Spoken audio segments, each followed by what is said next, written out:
Se escucha eco. ¿Qué tal, amigos de Logic? ¿Cómo estás? Querido amigo Roberto, amigos, bienvenidos.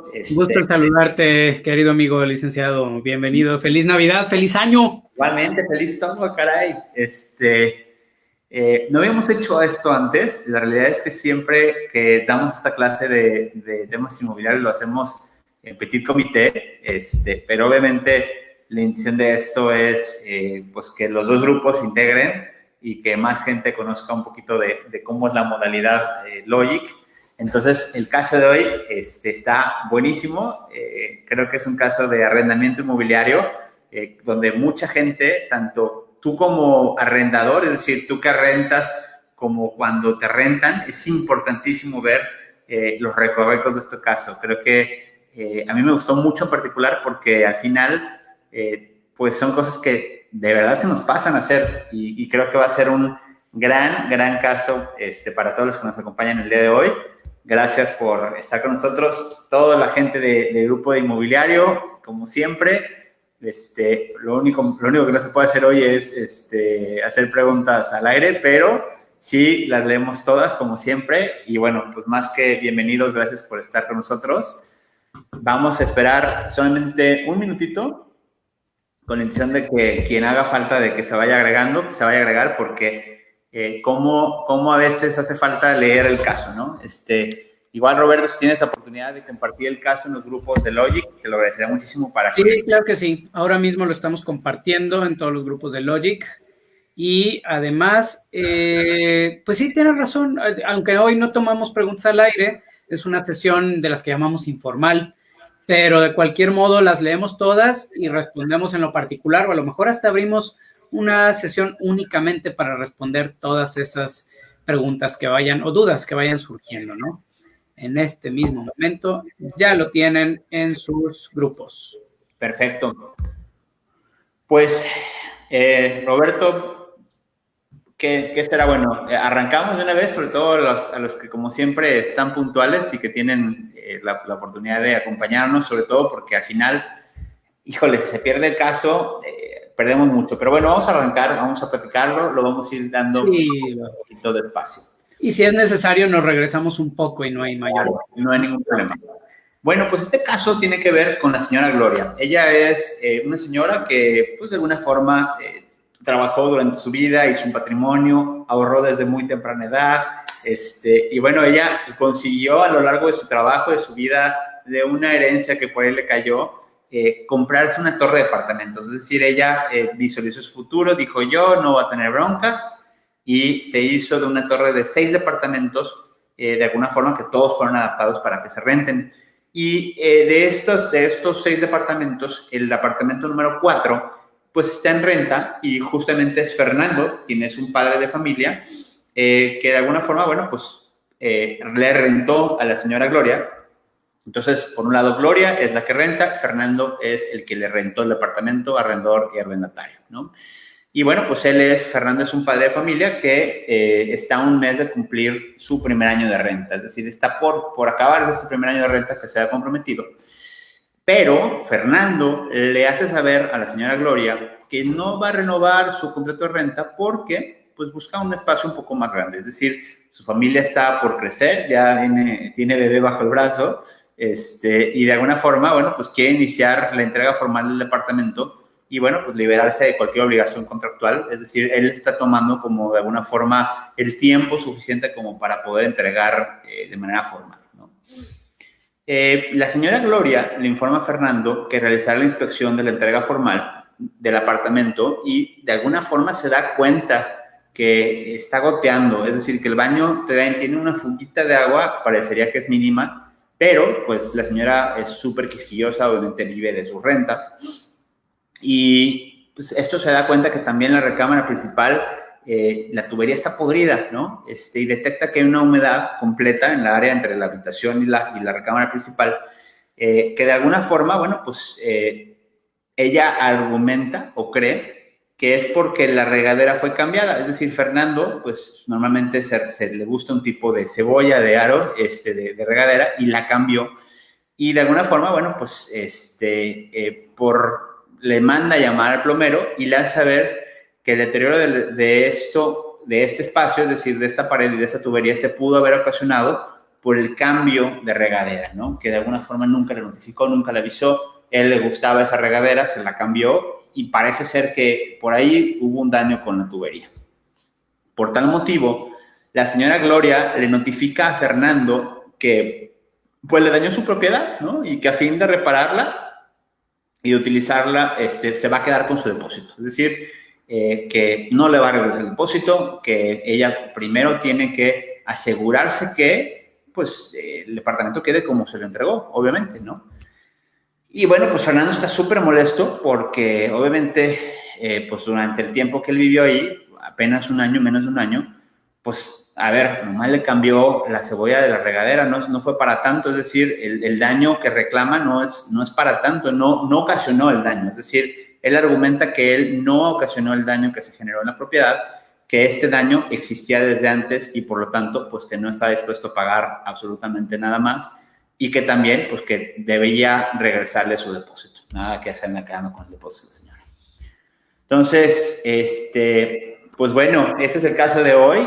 Creo que ¿quién no ha vivido la entrega y recepción de un departamento, sobre todo en nuestras primeras etapas, de pronto que ya nos independizamos, y esta parte de entregar el departamento y entregarlo como te lo entregaron en teoría, y siempre esos recovecos de las cosas que se dañaron o el depósito que se justifica para de alguna forma dejarlo como te lo entregaron, ¿no?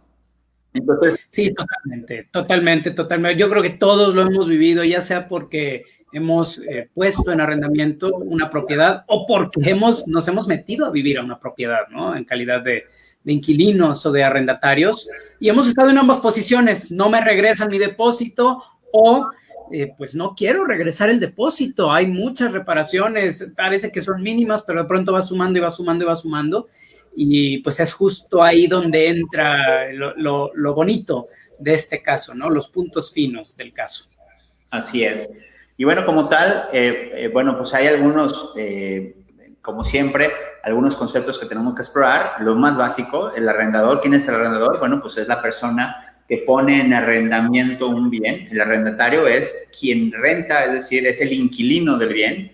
Y me encantaría que empezáramos a profundizar con el tema del depósito. Me encantaría un poquito que habláramos respecto del depósito, bajo qué figuras se dan. A veces, muchas veces, tiene que ver con esta parte de garantizar, pero también de garantizar algún tema de rentas, también de garantizar que no se haga un daño a la propiedad. Y muchas veces creo que es algo importante cuando una persona viene llegando a una ciudad, es decir, que realmente no lo conoce pocas personas. A veces el depósito se vuelve un poquito más cargado.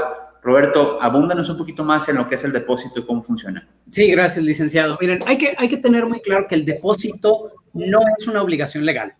Es decir, no aparece en ley, bueno, no en todas las legislaciones. Hacía memoria, Código Civil de Jalisco no aparece y en el Código Civil de la Ciudad de México tampoco. Sin embargo, sí aparece, por ejemplo, en el Código Civil de Sinaloa. O sea, es una institución, es una figura jurídica que a veces está regulada y otras veces no está regulada, pero que en todos los casos nos permite que sea materia de pacto entre las partes.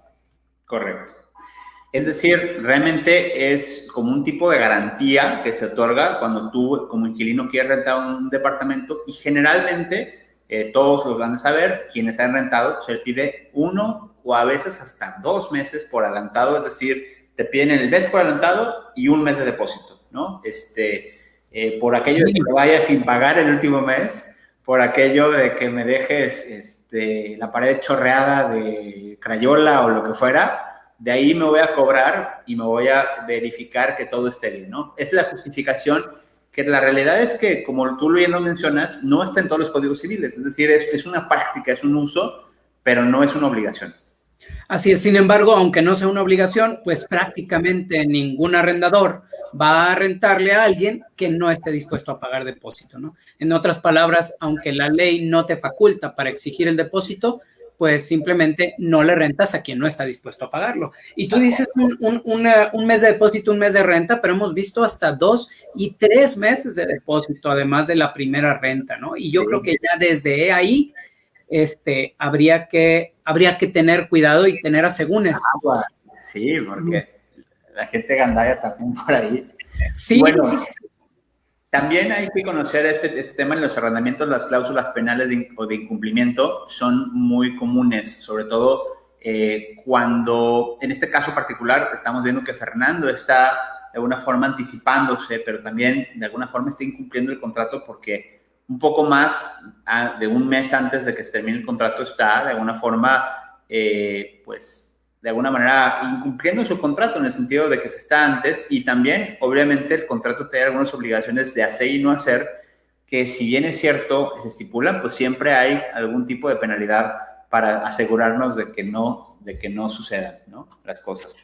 Totalmente. Vamos a ver, las cláusulas penales son esas cláusulas, son esos pactos dentro del contrato por los que generalmente el inquilino se obliga a pagar una cantidad si sucede algo. Puede ser una cantidad como penalización, ya sea porque paga tarde y entonces lo vemos en calidad de intereses moratorios, pero también puede ser una cantidad por causar daños al inmueble, y no hay que confundir la cláusula de depósito, que es un dinero que yo dejo a resguardo con el arrendador, pero que el arrendador siempre tiene obligación de devolverme. Ojo, es muy importante tener eso en mente. El arrendador, siempre y cuando se pacte el depósito, en ningún caso puede retener para sí el depósito sin antes haber pasado por un juicio. Y es una de las prácticas más comunes, ¿no? Que el arrendatario, como en este caso, se quiere salir y el arrendador le dice, bueno, pues vete, pero no te voy a devolver tu depósito.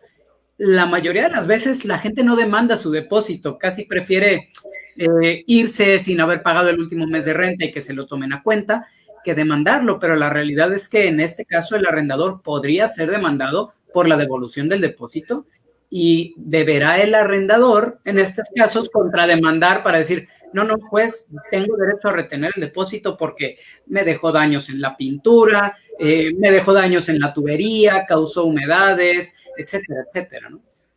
Sí, y creo que también una práctica astuta hasta cierto punto de algunas personas es decir, ¿sabes qué? Te entrego antes para ir viendo los daños, y muchas veces, sobre todo el arrendador, como que el depósito ya se lo gastó, ¿no? Es un dinero que generalmente lo usan casi para cuando entre ese dinero, se lo dan en este caso, cuando tienen apoyo de alguna agencia, particularmente de comisionistas o de algún tipo de servicio en materia de bienes inmuebles, sobre todo de arrendamientos o de promoción, pues prácticamente el depósito sirve de alguna forma, para pagarle, en este caso al asesor, ¿no? Y para cuando llega el último mes, es un dinero que ya no tienen, es decir, no es que te lo hayan guardado, ya se lo gastaron, ¿no? Entonces... Totalmente. Normalmente tenemos dos casos de arrendamiento típicos. La persona que renta por sí misma, y de hecho en los letreros aparece, se renta un número de teléfono y dice trato directo. Sabes que vas a tratar directamente con el dueño. Ahí no vas a pagar, o el dueño no va a pagar una comisión. Pero cuando interviene una agencia inmobiliaria, pues la comisión típica es 1 o hasta 2 meses de renta, ya dependiendo de qué tan cara es la comisión. Y lo que dijiste, licenciado, es lo que pasa.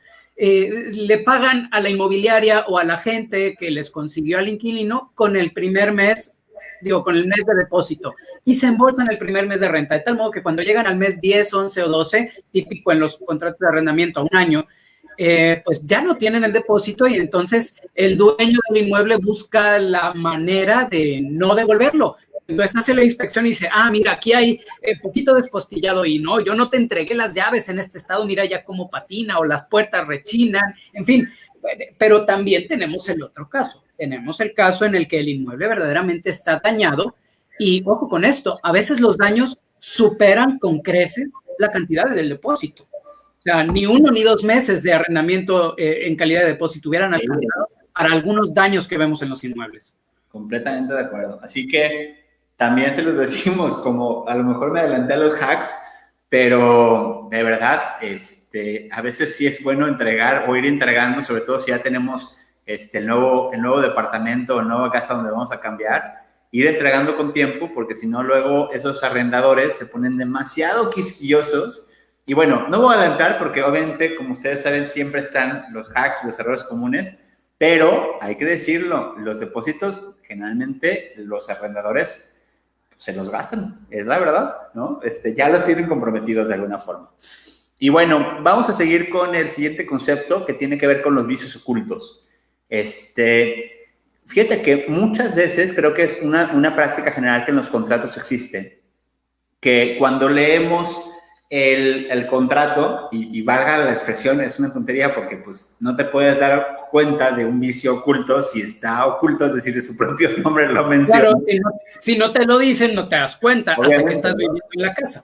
Pero prácticamente todos los contratos, el que veamos, nos vamos a dar cuenta que dice, y hay una renuncia incluso expresa mencionando que las partes acuerdan que no existen vicios ocultos, ¿no? Como si el nombre mismo no lo dijera, ¿no? No sirve para nada, ¿no? De entrada hay que decirlo. En los contratos de arrendamiento es uno de los errores más comunes, es precisamente que el arrendatario, el inquilino, acepta entrar a un inmueble que sí tiene daños, pero que firme en el contrato de arrendamiento una cláusula que más o menos dice esto. El inquilino, bueno, el arrendador y el arrendatario pactan y reconocen que el inmueble se le entregó en perfectas condiciones y en estado de servir. Y el inquilino lo firma, pero luego ya que entró, o inclusive antes de entrar en el inmueble, pues ya sabe que había llaves que no funcionaban, sockets o conexiones eléctricas que tampoco funcionaban, y todo eso lo hacemos de buena fe. El inquilino entra en el inmueble porque el arrendatario le dice, mira, el contrato así está, pero no te preocupes, yo te lo voy arreglando poco a poco, o yo te lo arreglo, o típico también, firman y le dicen, no, para cuando tú entres la siguiente semana eso ya está arreglado, y entra el inquilino y la realidad es que le toca pagar eso, y luego pretende que al final del contrato le devuelvan ese dinero o ese tipo de cuestiones, ¿no? Eso es uno de los errores más comunes, el no levantar, creo que lo tenemos más adelante en la presentación, el no levantar un inventario y en un estado del inmueble.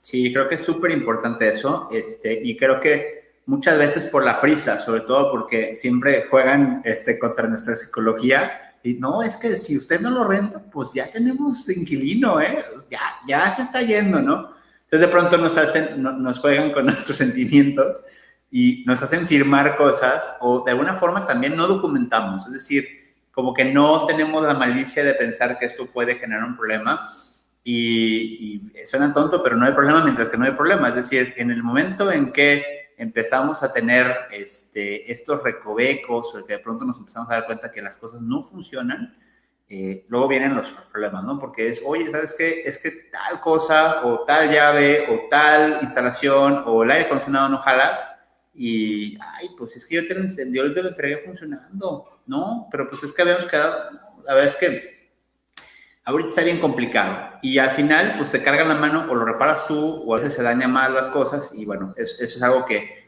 el vicio oculto, su nombre lo dice, es un vicio que como tal pues no es visible, no es todo aparente a la vista, ¿no? No, y salen hasta que salen. Como dijiste, no hay problema hasta que hay problema.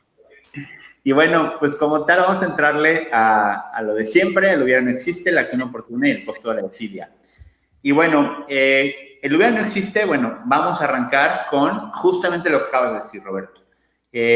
Uno como, en este caso como arrendatario, es decir, como inquilino, pues sí hay que tener de alguna forma este cuidado, ¿no? Este cuidado inicial, no se puede prever todo, obviamente, creo que es muy, muy complicado, pero sí vale la pena que cuando adquirimos un inmueble, es decir, cuando estamos rentando un inmueble, tener esa precaución de hacer un inventario, es decir, documentar el estado actual del inmueble, revisar que todo funcione, inclusive a lo mejor llevarnos a nuestro chalán de confianza, la persona que confiemos en el sentido de que sepa de carpintería, de que te pueda con un ojo un poquito más crítico decir, oye, aguas porque esto está podrido, ¿no? O aquí hay termitas, o porque si no, pues vas un poquito cargas con esa responsabilidad de primero comprometerte con la persona o reconocer en dado caso que te están dando un inmueble que tiene algún desperfecto y es importante hacerlo de forma previa y al final, pues no sé qué tan caro sea, Roberto, ¿no? Pero creo que si alguien de buena fe te acompaña, que tenga conocimientos de fontanería, de electricidad, de lo que sea, un check Y si te das cuenta que hay algo, pues documentarlo de forma importante, ¿no? Me encantaría que me ayudaras a abundar con eso. Claro, no, a ver, vamos a ver. De entrada lo hacemos ya de forma ordinaria cuando vamos a comprar algo y aunque no seamos peritos o expertos en eso que estamos comprando, pues vamos a pensar que vamos a un Home Depot y vamos a comprar un baño nuevo. Bueno, pues le vemos hasta por detrás los tubos, que no venga roto y demás.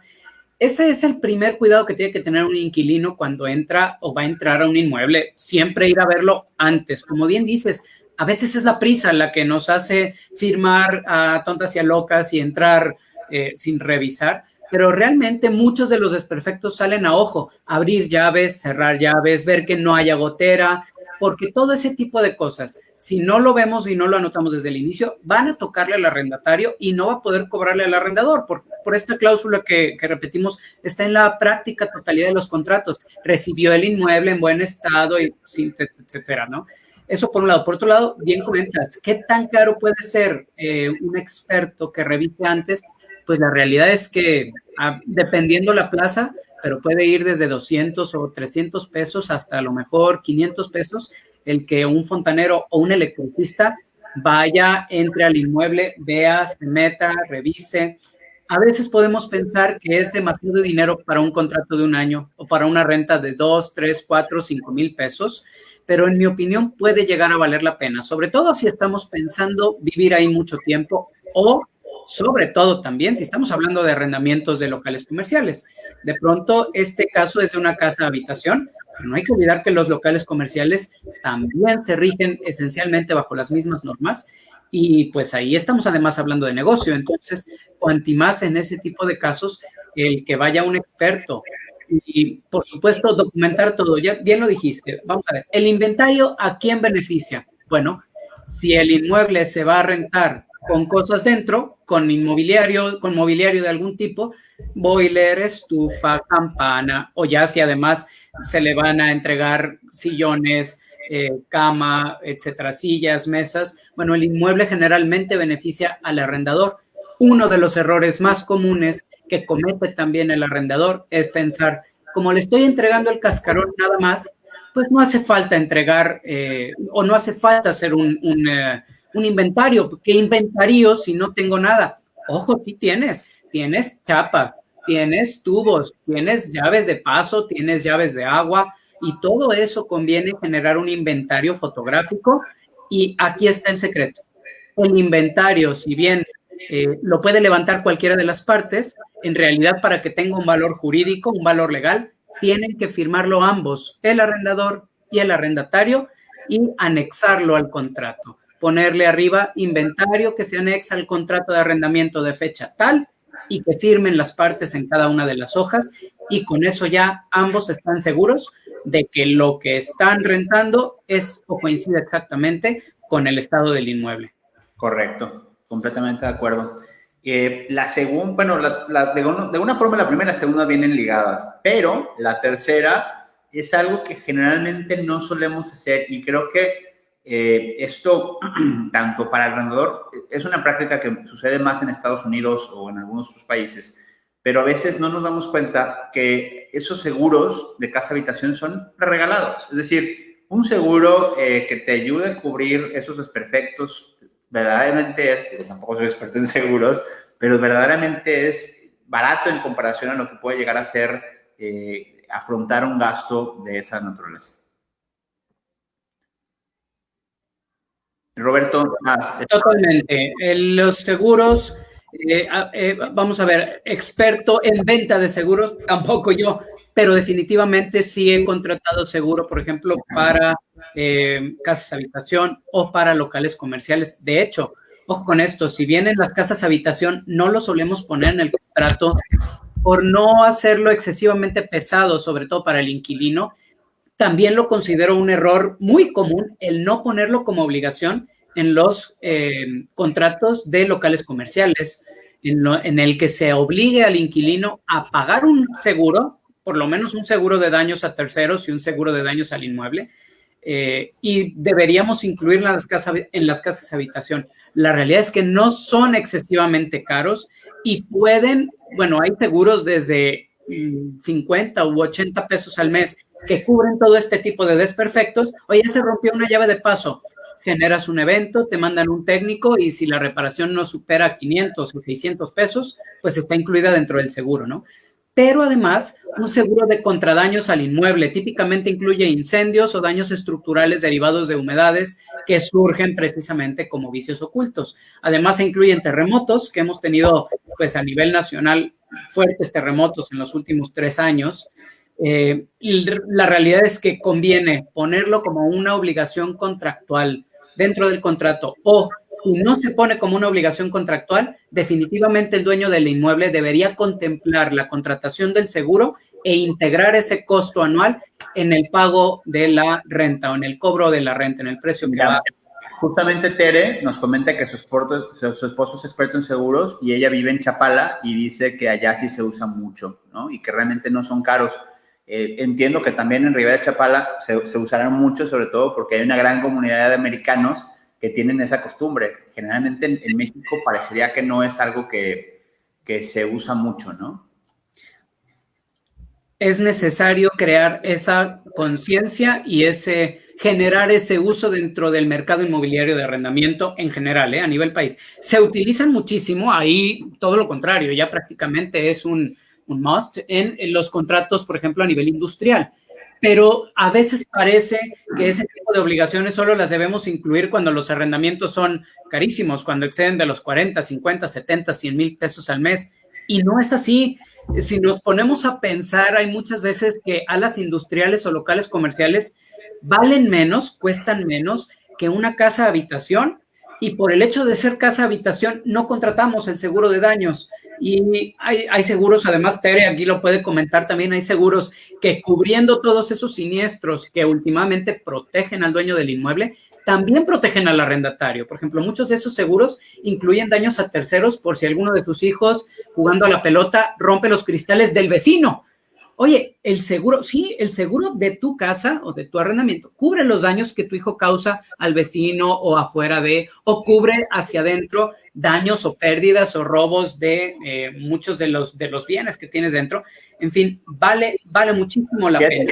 Voy a tomar al aire, no es materia de esta clase, pero creo que vale mucho la pena, sobre todo porque cuando existen algún tipo de controversias hay que tomarlo en consideración. Luis Francisco pregunta que si podemos comentar algo acerca de la cláusula de arbitraje comercial para los contratos de arrendamiento. Claro que sí. Fíjate que además de eso, yo me atrevería a decir, cada vez es más común y me encanta un poquito que suceda, porque cada vez hay más centros de conciliación donde de alguna forma se obliga a ambas partes a que antes de ir a la justicia convencional, es decir, a los tribunales, tienes que acudir a estos centros de mediación y que de alguna forma, si estás en el proceso, por ejemplo, lo más común es pues, que no haya de alguna forma falta de pago, lo que sea, pues en cortito, ¿no? Antes de que el problema se haga más grande, está en estos centros de mediación. Me encantaría, Roberto, que nos abundaras un poquito en ese sentido, tú que tienes más experiencia en el tema civil. Con muchísimo gusto, totalmente. Vamos a ver, la mediación o arbitraje que se está volviendo, qué bueno que se está volviendo una práctica cada vez más común en nuestro entorno, y no solamente para arrendamiento, para todo tipo de controversias, se puede pactar en los contratos de arrendamiento como una cláusula obligatoria inclusive, y definitivamente vale la pena porque es mucho más barato que un juicio. A diferencia de en la materia mercantil, en donde el arbitraje comercial es mucho más caro, o sea, realmente lo elegimos ahí sí para grandes contratos y sobre todo contratos internacionales donde muchas veces no es confiable el sistema de justicia nacional. En el caso del arrendamiento, no todas las legislaciones todavía, pero la amplia mayoría de las legislaciones civiles ya traen lo que comúnmente técnicamente se llama el proceso consensual. Proceso consensual no necesariamente tiene que ver con arbitraje, pero ese proceso consensual permite, y lo tienes en el número 4 de aquí del hubiera no existe, permite que las partes pacten algún proceso de resolución de controversias antes de llegar a juicio. Ahora, esta es la clave. Para que cualquier proceso o procedimiento, vamos a llamarle de arbitraje o de mediación o de medios alternativos de solución de conflictos para que sea obligatorio antes de tener que ir ante un juez. Lo que se tiene que hacer es celebrar este contrato de arrendamiento ante un notario o ante un centro de solución alternativo de controversias. Porque ahí sí la ley es muy clara. Las partes pueden pactar el proceso que quieren seguir para dirimir sus controversias, pero tiene que estar pactado en escritura pública. Entonces, aquí la opción es un notario público, pero realmente, en mi opinión, el costo-beneficio es enorme, porque un notario público podría cobrar, me voy a ir alto, 5,000 pesos por celebrar un contrato de arrendamiento en escritura pública. Sí, pero si esos 5,000 pesos los dividen entre las partes, que es también el uso, 2,500 y 2,500, puede suceder que si llega a haber una controversia, no tengan que pasar por un juez, un juzgado, términos o plazos interminables, sino que puedan resolverlo precisamente ante un centro alternativo de solución de conflictos que va a cobrar 5 o 10,000 pesos por todo el proceso y que va a dirimir esa controversia. Es realmente una excelente, excelente opción. Repito, a veces nos lo saltamos porque no queremos encarecerle más al inquilino. Y sí, quizás en contratos que la renta es muy barata, pues no sea opción, pero yo me atrevo a decir que ya una renta de 4 o 5,000 pesos al mes, un contrato de entre 50 y 60 mil pesos al año, ya merita una protección adicional y puede valer muchísimo la pena. Oye, me encantó, Tere nos comenta que a ella en el cuarto piso se fugó el agua y mojó hasta 2 pisos abajo y obviamente pues se mojó todo, ¿no? Hasta muebles y un problemón. Y nos comenta también que este tipo de seguros, digo, parecería que estamos promocionando seguros, no lo estamos haciendo en lo absoluto, pero es interesante conocer, ¿no? Y dice que cubre hasta las mascotas, que es una chica.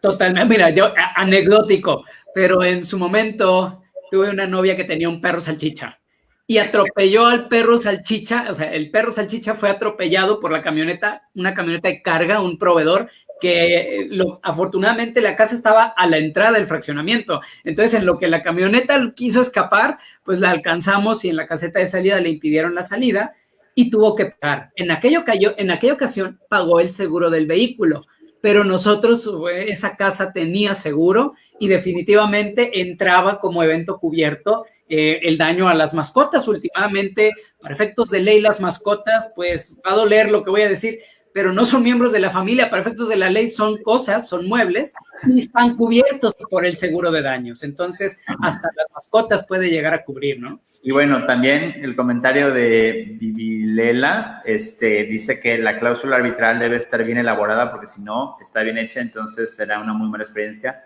Coincido completamente contigo, de verdad, no lo pudiste haber dicho mejor. Obviamente estamos dando por hecho de que quien hace el contrato es un abogado y que tiene experiencia en el tema, pero sí, definitivamente, aguas con esas, de pronto, tengan mucho cuidado porque se da muy a menudo que la gente baja cosas de internet con la intención de ahorrarse la consulta y qué problemones se meten. Entonces, sí, completamente de acuerdo contigo y como comentario adicional, definitivamente suma mucho a esto. No bajen cláusulas de internet, evítenlo, y mejor, así como vale la pena pagarle 500 pesos a un electricista para acabar de checar, los honorarios de un abogado en ese aspecto para que te revise un contrato que lo haga bien, es una muy buena inversión. Gracias. Gracias, sí. No hay mucho más que decir. No se metan a hacerle al abogado si no lo son. Y si son... Por último, perdón, Roberto. Adelante. El último punto, el deber, cuidado y diligencia, ¿no? Y creo que esto es súper, súper importante y tiene mucho que ver con la relación entre las partes, ¿no? Porque si de pronto una de las partes, en este caso el arrendador, que de alguna forma cada vez que le marcan se muestra un poco displacente, o no toma las llamadas, o no tiene un buen trato, pues de alguna forma el inquilino como que causa algún tipo de fricción o de alguna forma cuando le avisan o le anuncian algún tipo de cosa, no atiende, pues obviamente el día de mañana cuando las cosas sucedan y que sean un poquito más graves, definitivamente digamos que eso va a cobrar factura. Es decir, por un lado, es decir, como inquilino sí reportar, oye, ¿sabes qué? Fíjate que está una humedad aquí o que a lo mejor puede ser molesto para el arrendatario. pero también, o sea, de alguna forma, si no tienes esta posibilidad de estar abierto a escuchar, pues las cosas que suceden, no te sorprendas el día que te entreguen un inmueble que no está en buen estado, porque a lo mejor pudiste haber prevenido esto, ¿no? Totalmente, totalmente. Y además, aquí muchas veces al inquilino se le olvida que el primer interesado en que el inmueble se mantenga en buen estado es el dueño. En cuanto veamos alguna falla, si somos inquilinos, fallas, humedades, goteras, ojo, y siempre y cuando no sean de aquellas cuestiones que nos tocan a nosotros como inquilinos. Creo que lo vamos a tener en la siguiente diapositiva, que tiene que ver con lo que las partes pactan. Hay que recordar que en el contrato se pacta que algunas reparaciones son a cuenta o a cargo del inquilino y otras a cargo del dueño del inmueble. Si se trata de esas reparaciones que van a cargo del dueño del inmueble, avisen en cuanto suceden, porque aquí tenemos dos obligaciones que juegan como con mancuerna.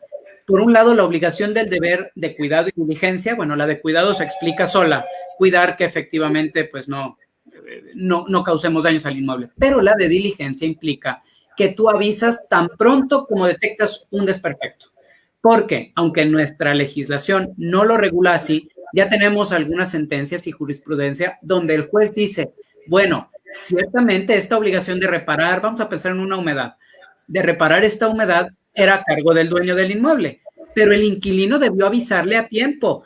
Ahora el daño que se causó a la estructura no deriva de una obligación del dueño, deriva de un deber de cuidado que debió haber tenido el arrendatario, porque precisamente es quien vive ahí y quien se da cuenta. Si este hubiera avisado, ni hubiera habido daño, no hubiera sido tan extendido y la reparación hubiera sido muy menor. Y el juez ha decidido en estos casos dividir las cargas. Si le hubieran avisado al dueño a tiempo, la reparación hubiera sido de 50 pesos. Como le avisaron tarde, entonces fue de 150 y el juez divide y condena a pagar al dueño 50 pesos y al inquilino los 100 pesos que derivan precisamente de esta falta de diligencia o falta de agilidad en reportar esos daños. De acuerdo, pues sí, y eso, te digo, se deriva mucho de la relación que puedas construir. Es decir, si bien es cierto, al final del día sí es una relación, podría pensarse casi como comercial, de servicio, bla, bla. Sí es importante estar, de alguna forma, sobre todo cuando tú eres el dueño del inmueble, pues estar bien seguro que se le está dando buen uso y que si algo llega a fallar, a veces sí da codo. Estoy seguro que más de alguien le da codo de andar reparando las cosas al inquilino, pero más vale estar atento y atender que después tener un daño mucho mayor, porque pueden llegar a ser estructurales, ¿no? Pregunta Mónica, ¿de qué depende de algunos daños sean pagados por el inquilino y otros por el dueño? Excelente pregunta, Mónica. Excelente pregunta. Roberto, pues abuelo, échatela. Sí, claro que sí. ¿De qué depende? Del contrato, Mónica. Si en el contrato no se pacta a cargo de quién son los daños del inmueble, la totalidad de las reparaciones corren a cargo del dueño, la que sea, siempre y cuando no hayan sido causadas por el arrendatario. El que llamamos desgaste común de uso corre a cargo del dueño, a menos que pactemos en el contrato que no sea así. De ahí la necesidad de tener un buen contrato de arrendamiento. Y si bien el licenciado Aldo lo dijo y lo respaldo, por favor, no bajen contratos de arrendamiento, a menos que vayan a hacer solo como referencia, pero si los bajan de cualquier modo, crúcenlo con un buen abogado. La mayoría de los contratos ya traen una cláusula en la que el desgaste ordinario por el uso se traslada al inquilino, de tal modo que solamente daños estructurales se queden a cargo del dueño del inmueble. Ahora, aquí importantísimo, este es un tip que les damos. Si como dueño ya cobraste un depósito, conviene que cada que llamas mes con mes para cobrar la renta, tú preguntes, oye, ¿y cómo vas? ¿Estás contento con el inmueble? ¿Has notado algún desperfecto? A veces el inquilino no avisa porque no se le prende el foco y lo deja para después. Hay gente así.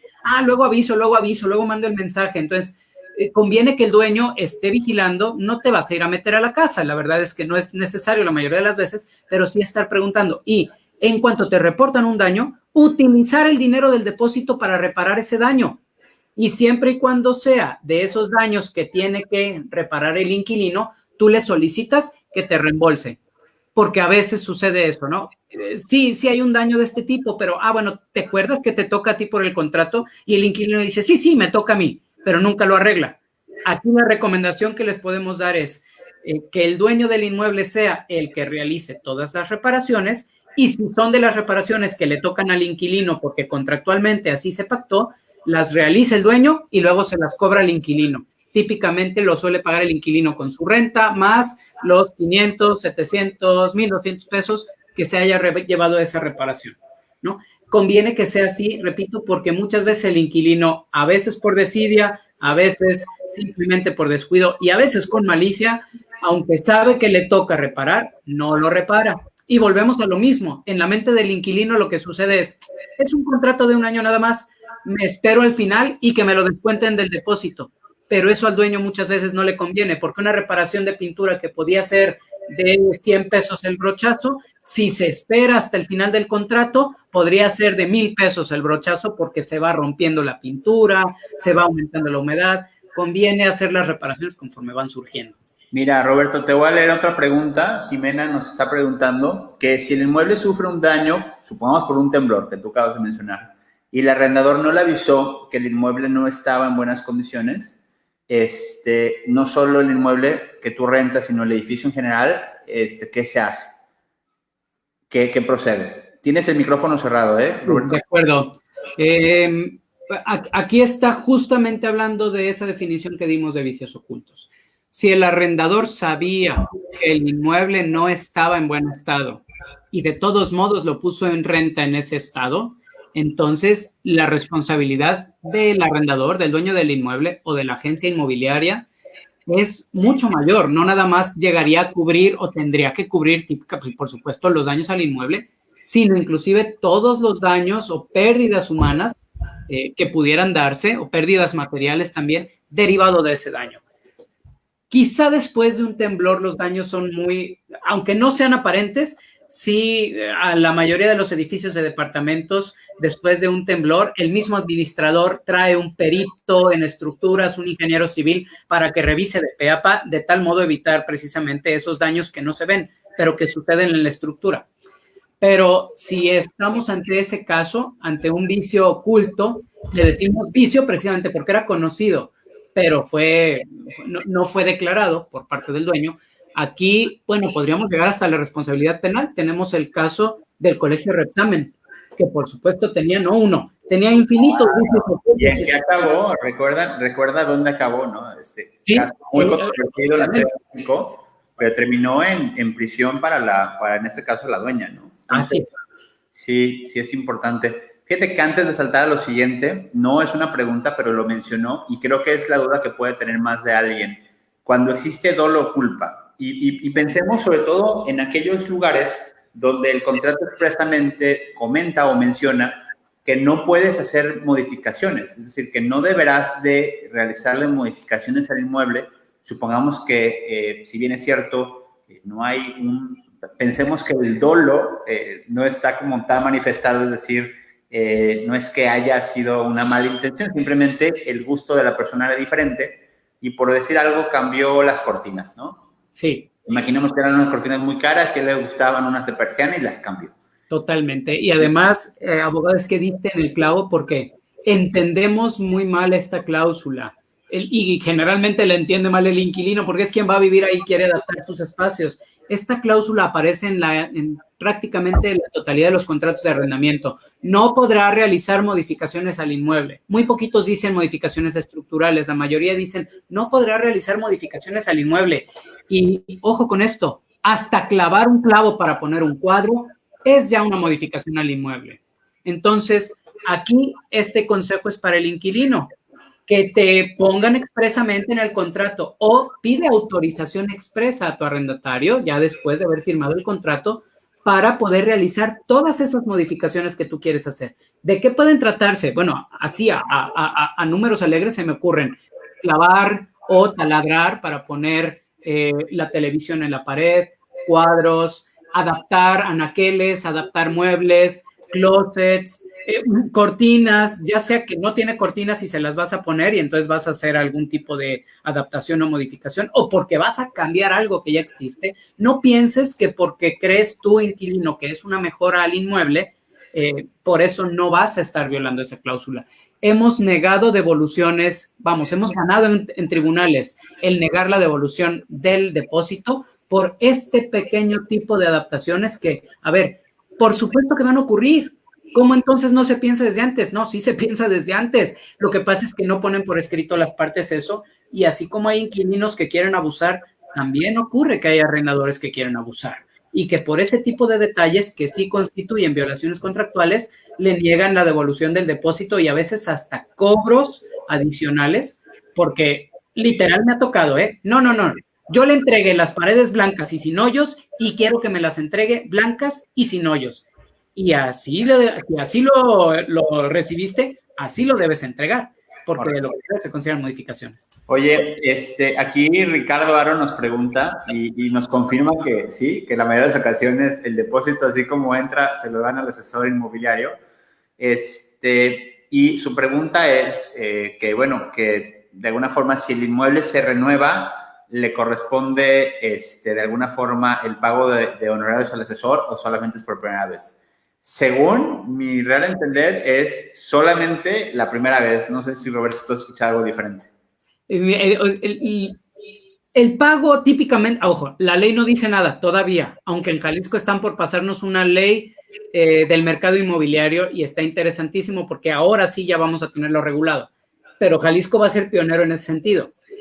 ¿Cuál es el uso comercial en este sentido? Por cada nuevo inquilino, nuevo pago.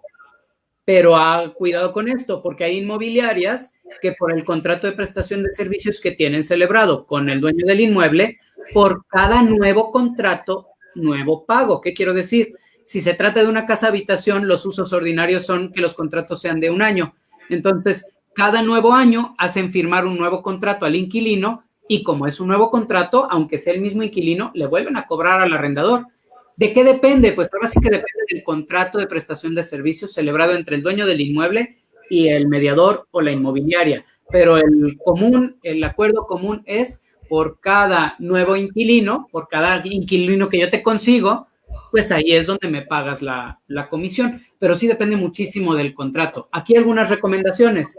Si vas a trabajar con una inmobiliaria y este es el tipo de cobro, una vez por cada nuevo contrato, pues puede valer la pena en lugar de celebrar por 12 meses, celebrar por 24 meses con el mismo inquilino. Tú aseguras 2 años contrato, le pones la cláusula de indexación de aumento de la renta y es un solo contrato por 2 años, hasta por 3 inclusive. Aquí generalmente son los inquilinos los que no quieren más de un año cuando no están seguros que se van a quedar a vivir ahí. Pero también hemos tenido los casos contrarios. Tenemos inquilinos que les gusta tanto la propiedad que lo que quisieran es amarrarla el mayor tiempo posible. Puede valer la pena firmar por 2 o 3 años. No tengan miedo de eso los arrendadores, los dueños de inmuebles. Simplemente asegúrense de incluir esa cláusula que dice que con cada año contrato aumentará la renta en un tanto por ciento. Eso no es válido en todas las legislaciones. En la Ciudad de México está prohibido, por ejemplo. Por eso creen muchos que el resto de la República también está prohibido, pero no es así. En la mayoría de los códigos civiles no se dice nada y lo que no está prohibido está permitido. En Jalisco está expresamente permitido y contemplado por la ley, y en la Ciudad de México sí está prohibido. Allá es un poquito más constriñente en ese sentido, allá lo manejamos diferente. Mira, antes de pasar a la acción oportuna, me encantaría responderle a Osvaldo respecto a la pregunta que hace, que si cada vez que se renueva el contrato hay un nuevo depósito.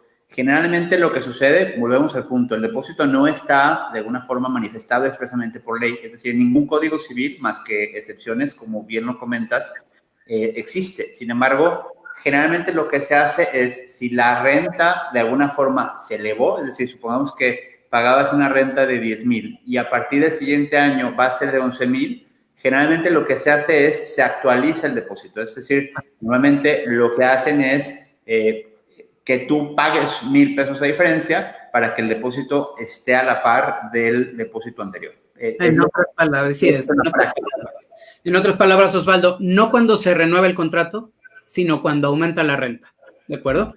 Si es el mismo inquilino, el mismo depósito actualizado, si aumenta de 5,000 a 5,500 la renta, pues la renovación del contrato, que pague los 500 pesos adicionales, y ahí sí ya depende de la técnica del abogado, ya sea que haga un contrato totalmente nuevo, con un nuevo depósito que va a decir 5,500, o que haga una extensión del contrato anterior y que señale que en ese acto se cubre la diferencia hasta 5,500. Ya depende de tu asesor legal. Bueno, pues ya vimos lo que es, de alguna forma, el hubiera no existe, es decir, lo que se debió haber hecho y no se hizo. Y ahora vamos a pasar a la segunda parte que tiene que ver con la acción oportuna, es decir, tenemos el problema ya enfrente, en nuestras narices, ¿cómo lo vamos a resolver? Y aquí la intención es tener tenemos tres sugerencias específicas. La primera, como siempre, es negociar, ¿no? Como siempre, a lo mejor es la más trillada, pero la realidad es que cuántas cosas no se arreglan por esta vía. Y negociar de forma adecuada cuál es la responsabilidad de los daños, creo que tiene mucha importancia, sobre todo haciéndolo de alguna forma informado, es decir, si tú eres la persona que estás de alguna forma siendo increpada por haber ocasionado los daños, pues sí sería bueno que te hicieras de algunos apoyos, particularmente por peritos o gente que te ayude a argumentar si realmente los daños fueron ocasionados, en qué medida por tu impericia o a lo mejor el daño que ocasionaste y qué tanto era, porque a lo mejor en este caso, particularmente en concreto de este caso, tiene que ver con que la propiedad ya estaba pues vieja, ¿no? Si bien es cierto, hay algo que tú pudiste haber evitado y que por tu culpa se generó, pues también hay que saber hasta qué punto ya está medio vieja la tubería, ¿no? Entonces, creo que en esa parte negociar, pero desde la información, es decir, desde la mayor cantidad de datos, de información, es mejor, porque al final también creo que las partes siempre lo van a medir. Nadie le entra a una bronca cuando tiene la duda o cuando sabe que la lleva de perder, ¿no, Roberto? O sea, si totalmente, ya entiendo... Totalmente, a ver, lo has dicho a la perfección. Siempre es bueno negociar y el dicho popular dice que vale más o es mejor un mal arreglo que un buen pleito, pero también generalmente en una negociación siempre hay alguien que tiene la mano más pesada, que tiene la posición más favorable. Y la realidad es que aquí, en mi opinión, y la experiencia nos ha marcado que tiene más que perder quien más dinero tiene que perder.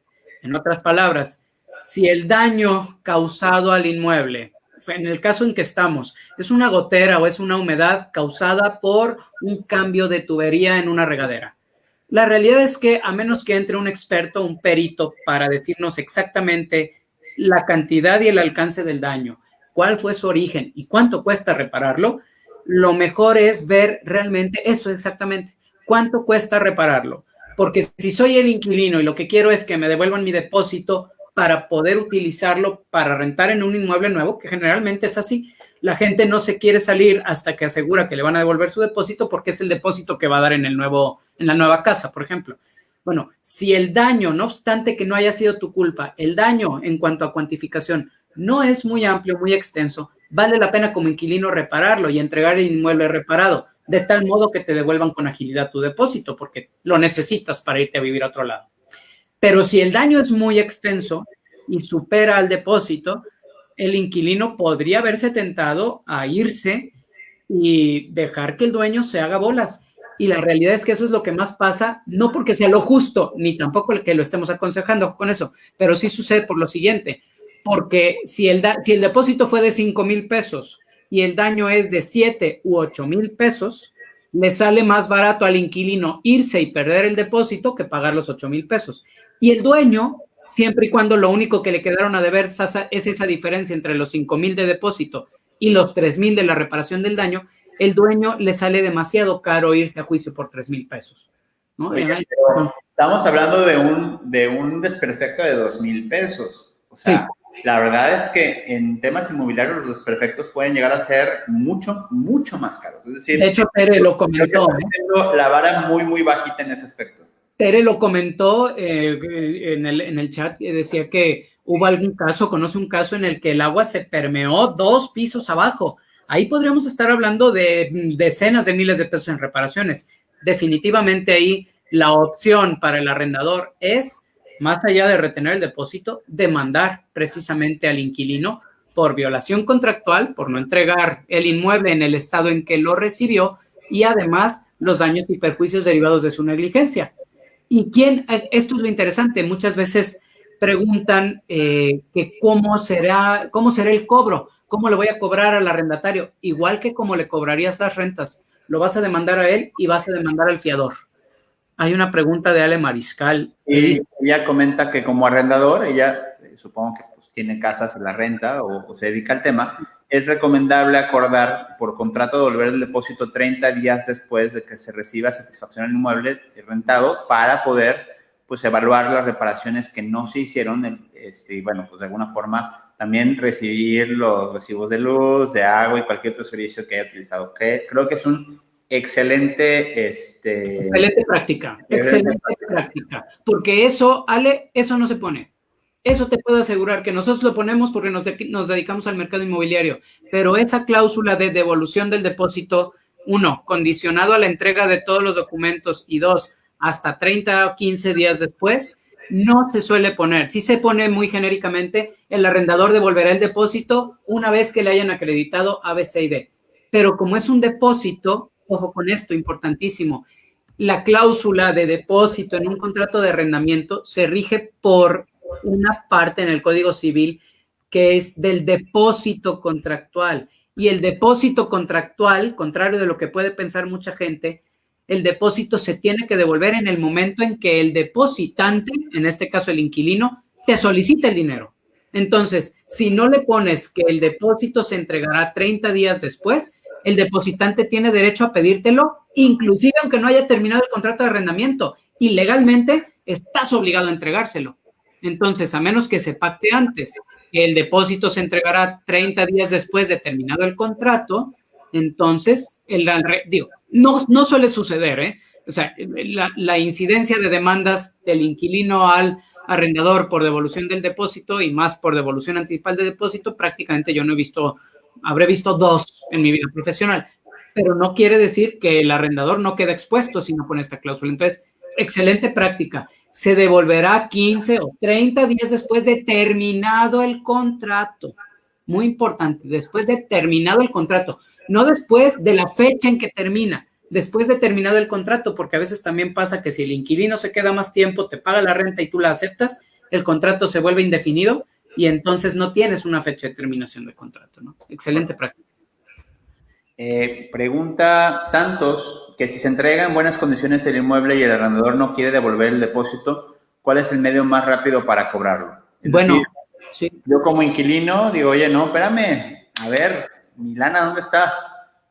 Sí, aquí el medio más rápido, si se celebró el contrato en escritura pública, el medio más rápido para cobrar es precisamente, dependiendo de cada legislación, el juicio civil sumario de arrendamiento o el que exista, precisamente porque una vez que terminó el contrato y se devolvió el inmueble, así como las rentas constituían deuda líquida y exigible a favor del arrendador, del dueño del inmueble, siempre y cuando se celebró ese inmueble y se le puso esta cláusula que estamos diciendo, ¿no? Se devolverá el depósito a la terminación del contrato o 15 días o 30 días después, cambian los papeles y entonces el inquilino tiene en escritura pública una deuda líquida, el monto del depósito, y exigible a partir de la fecha en que se lo tuvieron que haber devuelto, y en automático esa escritura pública en la amplia totalidad de nuestras legislaciones de todos los estados se convierte en título ejecutivo civil, como si fuera un pagaré, pero en materia civil.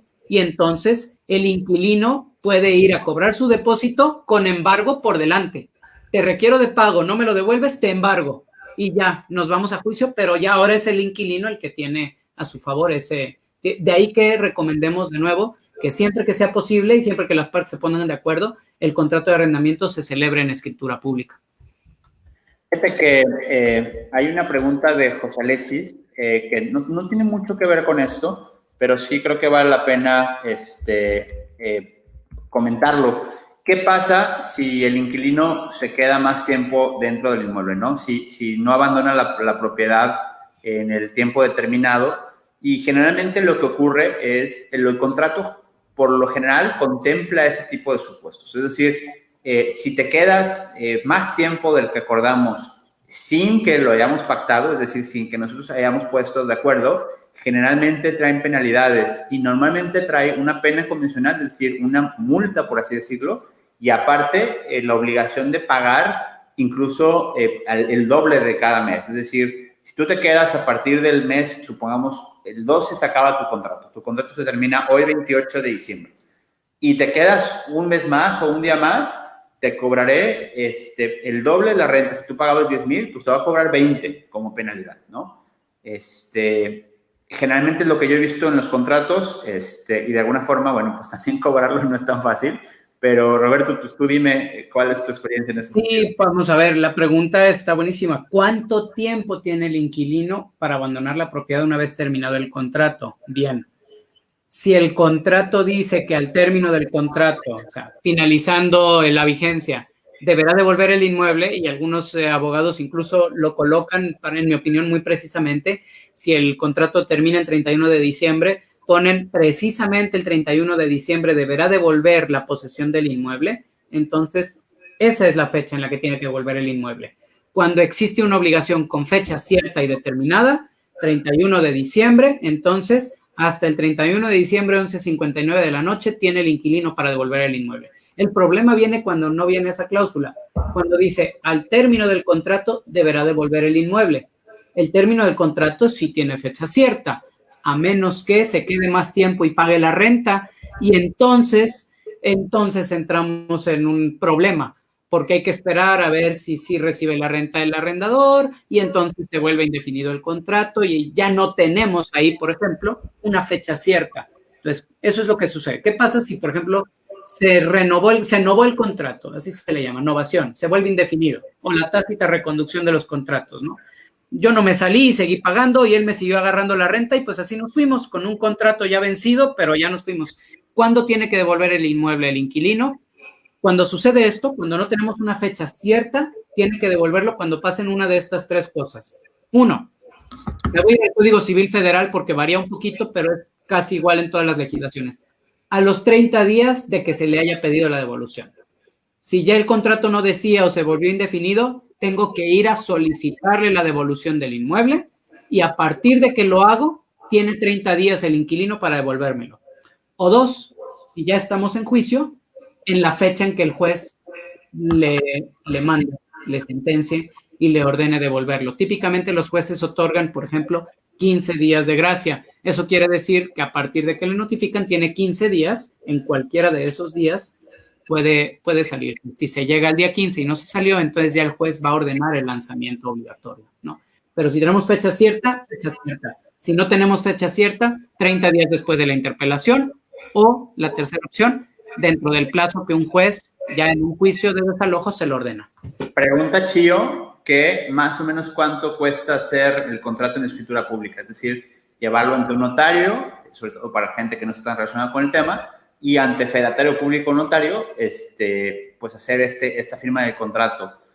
Sí, Chío, mira, dependiendo de la plaza puede costarte desde tan poco como 2,500 o 3,000 pesos hasta 5,000 pesos. Y aquí solo quisiera hacer una distinción. No hay que confundir la ratificación de firmas ante notario que la escritura pública ante notario. La escritura pública ante notario es como cuando compras una casa, se celebra el contrato de compraventa en escritura pública. Aquí es lo mismo, nada más es un contrato de arrendamiento y te dan un primer testimonio y demás.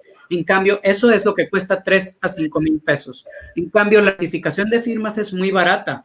Sin embargo, eso no es una escritura pública, no se vayan a confundir. Si lo que quieren es verdaderamente todos los beneficios y la mayor protección, lo que ustedes quieren es el contrato de arrendamiento en escritura pública. Correcto. Bueno, pues te agradecen mucho por responder las preguntas. Y bueno, la segunda es revisar las penas convencionales y el traslado de riesgos estructurales salvo pacto en contrario en el contrato. Es decir, habría que revisar, si ya tenemos enfrente este problema, hay que revisar con lupa lo que dice el contrato. Porque, como bien lo dice Roberto, los códigos civiles prácticamente de toda la República, y estoy casi, no digo de toda porque por ahí no es que me sepa los... escapa alguna. Pero generalmente es el arrendador, es decir, es la persona que renta, el dueño de la propiedad, quien tiene que salir al quite con eso, ¿no? Inclusive en algunas ocasiones tendría que abundar en eso. Entonces, realmente el arrendatario o el inquilino, de alguna forma por ley, las lleva de ganar, ¿no? Casi en todas las circunstancias. Ahora, por eso es importante revisar lo que dice el contrato. Si es un contrato bastante mal hecho o de alguna forma de esos contratos casi que de papelería, pues aguas, ¿no? Porque seguramente no te va a cubrir de mucho. Tal cual. Hay que recordar de nuevo lo que dice la ley y lo que podemos pactar en el contrato. La ley dice que los riesgos corren a cargo del dueño del inmueble, a menos que pactes otra cosa, pero en el desgaste común, por muy cuidadoso que sea tu inquilino, el desgaste común por el uso corre a cargo del dueño del inmueble. Entonces, lo mejor es pactarlo expresamente. ¿Qué cosas corren a cargo del inquilino? Y recordar que todo lo que no pongas ahí, pues corre a cargo, en este caso, del dueño del inmueble. Y sí vale la pena recordarlo precisamente por esta circunstancia, ¿no? Ahora, salvo pacto en contrario, es decir, si las partes por medio del contrato se obligan a algo diferente, pues esa es la obligación. Es decir, si tu contrato te pone cargas, es decir, si tú como inquilino estás agarrando un contrato que está súper cargado en tu contra, que te hace responsable de todo, inclusive por los perros del vecino, pues poco puedes hacer. O sea, por eso hay que tener como bastante criterio antes de firmar. A veces nos encanta la propiedad y ya nos tenemos que mover y es que no pasa nada. No, sí pasa. Aguas porque después no le regresan sus depósitos, ¿no? Así es. Hay dos preguntas. Me encanta la de Chio porque es un error muy común. Y no solamente de la gente, sino también, la verdad es que un poco también del corredor público, con todo respeto para los corredores públicos, tengo dos papás sedatarios corredores públicos, pero el corredor público no debe o no puede estar haciendo en temas particularmente de inmuebles, sobre todo cuando son de carácter civil, y me encantaría que hiciera la distinción, Roberto, no sí. Puede estar participando o dando fe en este sentido, y me encantaría que lo abundaras. Bueno, y es que es importantísimo porque además no están ustedes obligados a saberlo, porque tenemos una excepción en el tema del arrendamiento a todo lo que tiene que ver con, aquí sí, la materia mercantil. Por supuesto que existe arrendamiento, por ejemplo, entre personas morales. Una persona moral mercantil es dueña de un inmueble y se la da en arrendamiento a un inquilino, persona moral mercantil. Típicamente y bajo todos los principios generales del derecho mexicano, ahí tendríamos un arrendamiento mercantil. Sin embargo, ya por jurisprudencia, por interpretación de la ley mercantil que ha hecho la Corte, no ocurre así con los arrendamientos de inmuebles. En el caso de un arrendamiento de un bien inmueble, no importa si es un local comercial, una casa de habitación o un ala industrial o un campo agreste para siembra, en todos los casos el arrendamiento de inmuebles es civil. La competencia siempre será de un juez civil. La ley que aplicaremos será la ley civil y por eso únicamente pueden actuar los fedatarios en materia civil, esto es, los notarios públicos. Los corredores públicos son fedatarios que actúan o pueden actuar en los ámbitos mercantiles. Sin embargo, cuando se trata de arrendamientos, por estas razones y por esta interpretación de la Corte, un corredor público, aunque sea tu gran amigo y tu abogado de cabecera, él mismo deberá decirte: estimado, yo no puedo actuar para dar una fe de hechos en materia de tu arrendamiento, no puedo ir a inspeccionar el estado de tu inmueble, ala industrial, o sea, puedo hacerlo, pero no te va a servir de nada mi fe de hechos en un juicio, precisamente porque un fedatario mercantil, un corredor público, carece de competencia para actuar o para lo que se trate en materia de arrendamiento, de arrendamiento inmobiliario, porque entonces estamos ante un arrendamiento que es puramente civil, por definición de la Corte. Y hago la mención porque muchas veces es importante. Hay juicios enteros que se han perdido porque se basaron sobre una fe de hechos de un corredor, cuando el corredor no está facultado para hacer cosas de cuestión civil. Y los inmuebles, por su naturaleza, son de carácter civil, sobre todo cuando estamos entre personas no comerciantes, etc., ¿no? Entonces, aguas porque se pierden muchísimos asuntos. Es decir, yo no digo nada en contra de los corredores, al revés, hacen una gran labor, pero a veces hace falta un poquito de criterio o estiran demasiado la ley con la intención de que no se les vaya esa chambita. Aguas con eso. Tenemos más preguntas, Roberto. Pregunta que si los contratos de arrendamiento se inscriben o deben inscribirse ante el registro público de la propiedad. Me encanta la pregunta y la respuesta es que depende. depende de la duración del contrato de arrendamiento. Justo tengo enfrente el artículo 2039 del Código Civil para Jalisco, que dice: el arrendamiento por tiempo determinado de inmuebles, en este caso destinados a casa habitación, no podrá exceder de 15 años. Es decir, en Jalisco de entrada tenemos un límite que no pueden ser más de 15 años los inmuebles para casa habitación. Y además dice, cuando este tipo de arrendamiento exceda de 5 años, o sea, 5 años más un día, deben ser inscritos en el registro público de la propiedad. Bueno, como esa disposición, esta es para inmuebles destinados a casa habitación en Jalisco, tenemos también el caso de inmuebles destinados a comercio o a industria, en el que a partir de 6 años deben inscribirse en el registro público. Justamente hoy en la mañana dábamos una asesoría de un inmueble que se encuentra en Mazatlán, en donde rige el Código Civil de Sinaloa, y el Código Civil de Sinaloa no dice nada, pero el reglamento del registro público de la propiedad dice: deberán inscribirse todos aquellos arrendamientos que pasen de 6 años, y no distingue. Pueden ser locales comerciales, pueden ser casas habitación. Su única característica es que sean arrendamientos que excedan de 6 años. Entonces, la respuesta es depende. Hay que revisar en dónde está la plaza en la que está el inmueble, es decir, el lugar geográfico en donde se encuentra, y pedir a un abogado especialista en la materia, preferentemente de esa entidad, que nos responda a esta pregunta. Pero sí, la respuesta genérica muy acertada es: casi todos, por no decir todos los inmuebles, todos los arrendamientos de inmuebles que exceden de determinado tiempo deben inscribirse en el registro público de la propiedad. Oye, la pregunta aquí sería, ¿ese es un requisito de validez?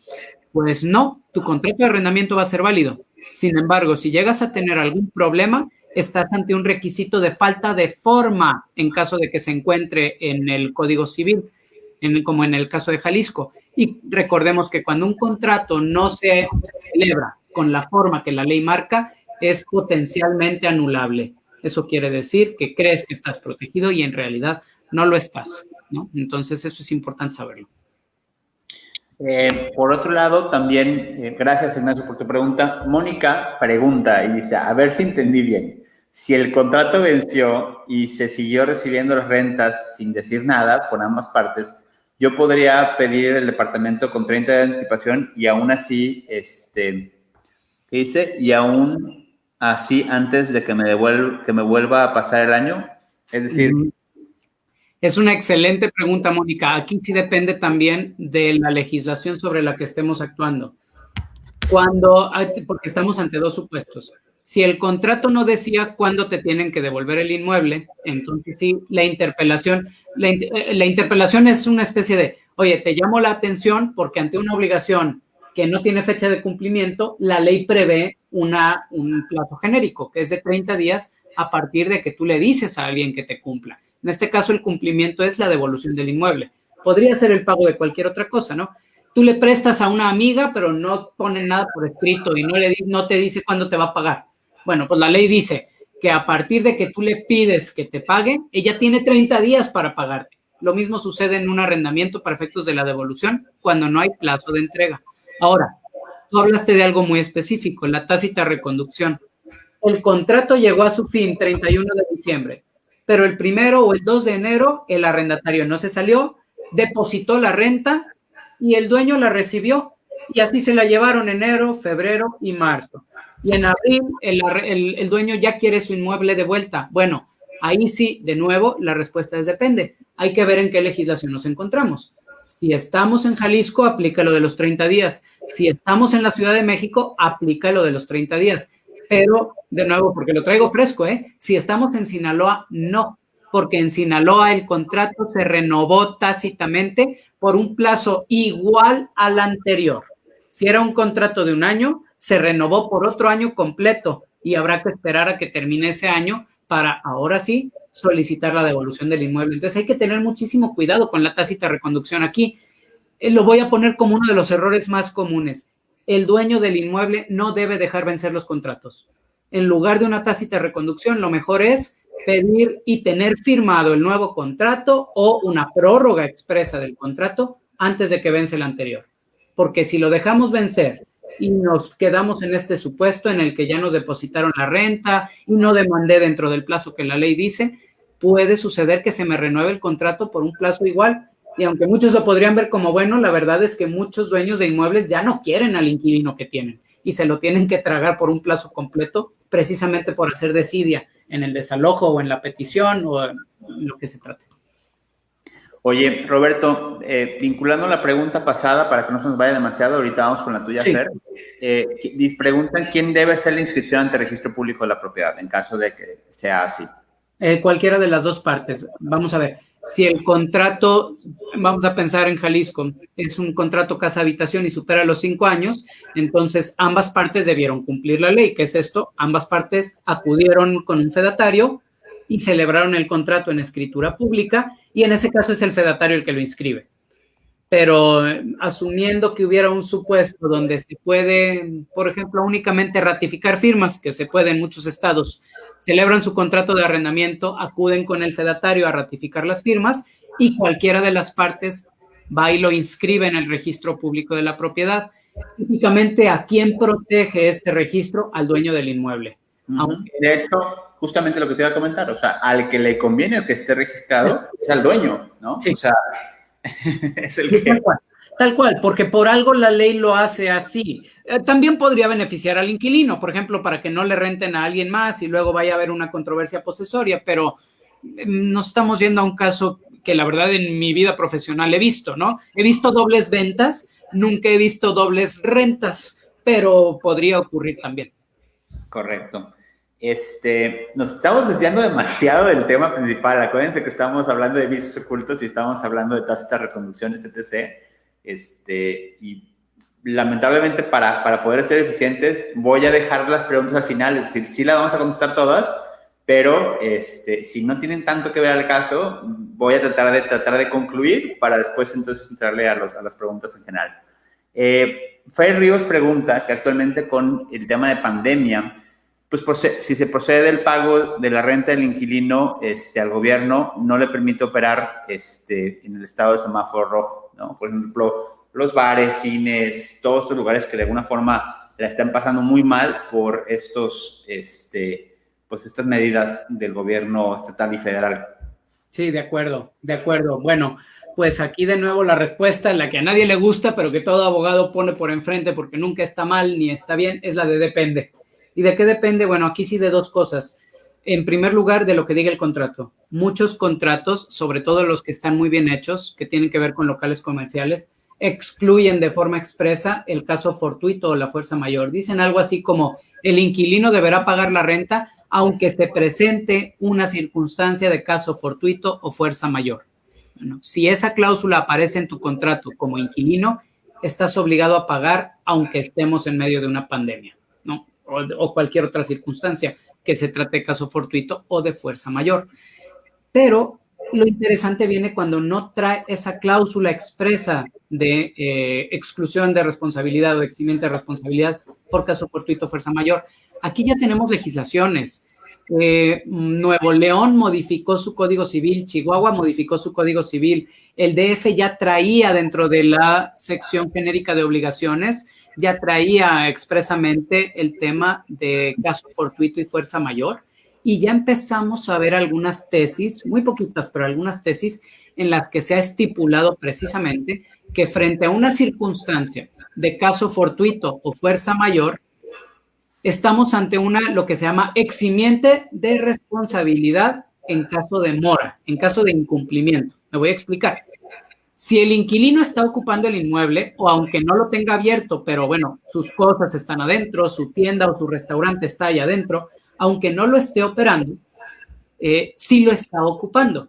Entonces, está en efecto el contrato de arrendamiento, con lo cual la ley dice, si está ocupando el espacio, está obligado a pagar el arrendamiento.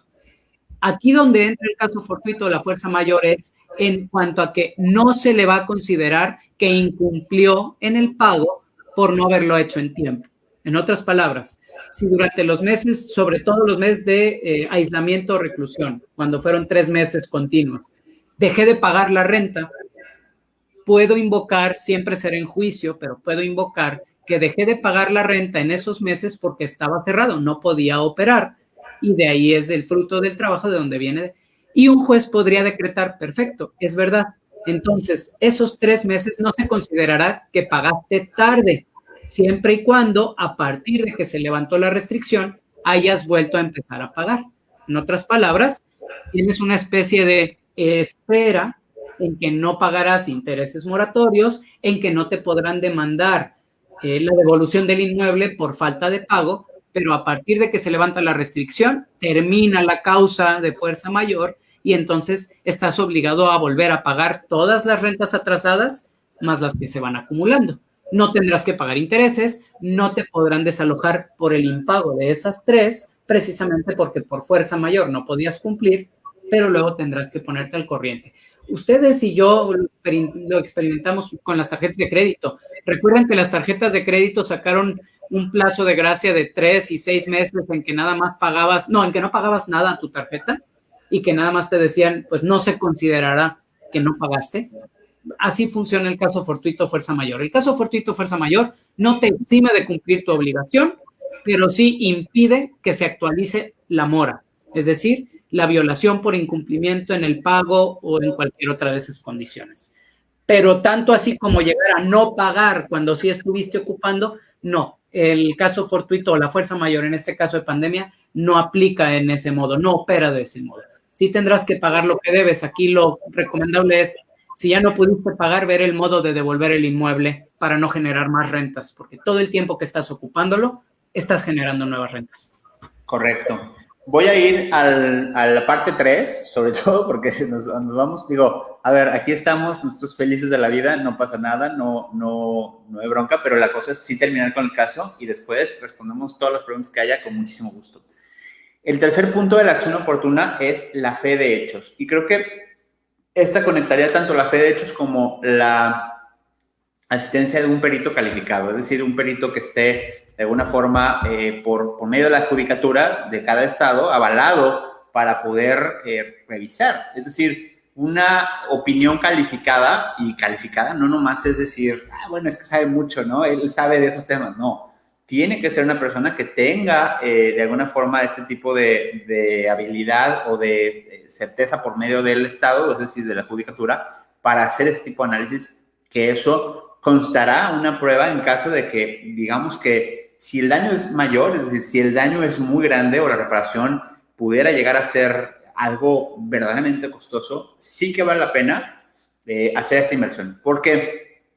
Porque si no lo tienes bien documentado, pierdes la posesión del bien, va a ser mucho más difícil que puedas, primero, porque obviamente el deterioro va a ser mucho mayor, pero segundo, pues documentar esa prueba va a ser mucho más complicado. Entonces, mientras que tengas la posesión, es decir, antes de que entregues o te deshagas o te desentiendas del tema, es decir, antes de que devuelvas la posesión, creo que es importantísimo, Roberto, y me encantaría que me ayudaras a complementar esto. Si hay algún daño, que documentes perfectamente el daño que está ocasionado y que te ayuden, sobre todo, si te beneficia, obviamente, si es que tú no tuviste, es decir, si ya había un vicio oculto o ya estaba gastada esa tubería, o se produjo por un tema de desgaste de tiempo, ¿no?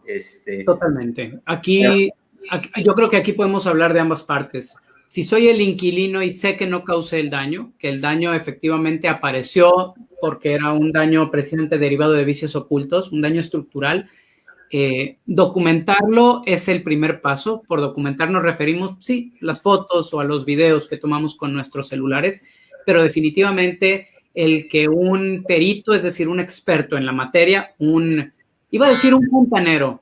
Aquí no le quito todo el conocimiento, años y años de experiencia práctica que tiene un fontanero, pero para efectos de eventualmente defenderse en un juicio conviene que sea una persona con título, por ejemplo, un ingeniero civil o un arquitecto, que vaya, vea, levante un parte, haga un levantamiento pericial y te informe tal cual, mira, este daño sí se debió a tu instalación de la regadera, mejor ni te metas y arréglalo. O lo contrario, ¿no? Este daño no tiene nada que ver con la regadera que tú instalaste, va a ascender más o menos a esto, su origen es acá. Ese tipo de visitas no suelen ser caras, aunque siempre se cobran, y tú le preguntas a él, oye, ¿estarías dispuesto a, por supuesto antes de contratarlo, ¿estarías dispuesto a defender tu opinión de forma profesional en un juicio en caso de que de que yo te llamara a juicio como un perito y él te dirá, ah, sí, por supuesto, pero te va a costar tanto más. O algunos dicen, no, yo ahí no me meto. Bueno, ya de entrada, si te dicen así, ni lo contrates a él, a menos que lo único que te interesa es la opinión para saber cuánto vale. Esa es una opción. Para el inquilino a veces es la única opción. Para el dueño del inmueble se abre el abanico de posibilidades, porque puedes desde solamente documentar y luego ya esperarte al juicio, y en el juicio ofrecer la prueba pericial, y ahí es donde ya un perito tuyo más un perito adscrito al Poder Judicial de la Federación irán a hacer una inspección totalmente profesional que tendrá efectos en el juicio. Lo malo para el dueño del inmueble es que generalmente el perito tercero en discordia le cuesta a él porque es el interesado, ¿no? Entonces, generalmente lo tiene que pagar el dueño del inmueble. Pero si los daños estructurales lo ameritan, pues por supuesto amerita la prueba, porque además recordemos que siempre y cuando el inquilino pierde el juicio, tendrá que pagar además todos los gastos del juicio, los famosísimos gastos y costos. Entonces, para el inquilino, la opción es un perito, puede ser amigo, pero que esté dispuesto a defender su peritaje en juicio. Y para el dueño del inmueble, dije, la primera opción es ya en juicio, pero hay una opción antes. Se puede documentar los daños, aunque no sea directamente por un perito, a través de lo que llamamos actos o diligencias prejudiciales, en las que el dueño del inmueble solicita al juzgado una inspección con la finalidad precisamente de documentar, de generar una prueba preconstituida para poder eventualmente demandar. Esto a veces es suficiente y es mucho más barato que el juicio y suele ser suficiente para que el inquilino se decida a arreglar los daños y a pagar la reparación. Una tercera opción, pues siempre están las fe de hechos, ya hablamos de ellas, una fe de hechos notarial, que son, pues no son caras ni son baratas. Ahora sí que vuelvo a lo mismo, depende de la cantidad del daño que estás queriendo defender.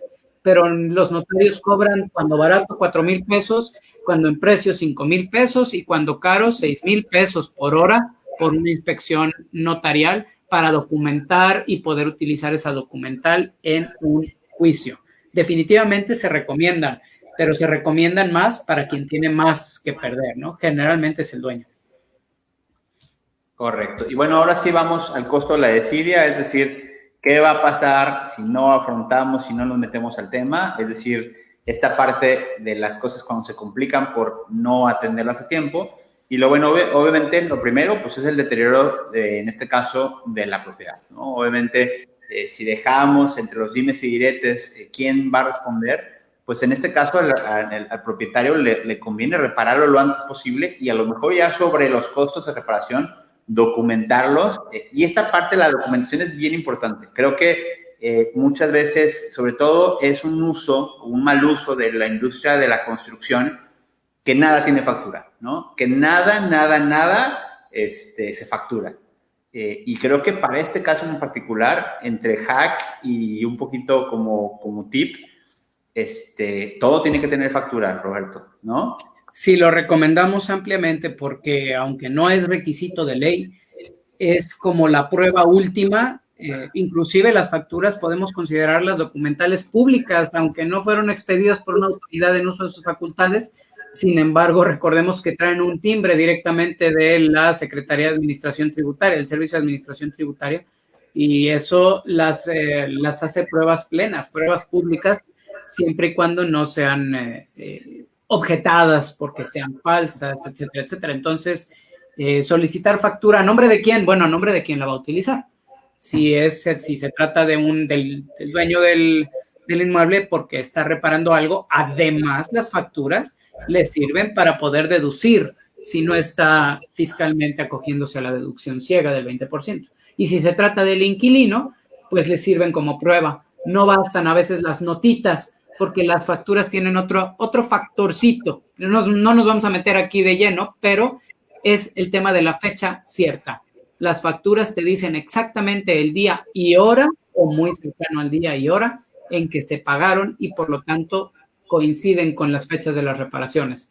Entonces, una factura puede hasta servir como prueba para otros efectos, precisamente por ese factor de fecha cierta que traen después del timbrado del SAT.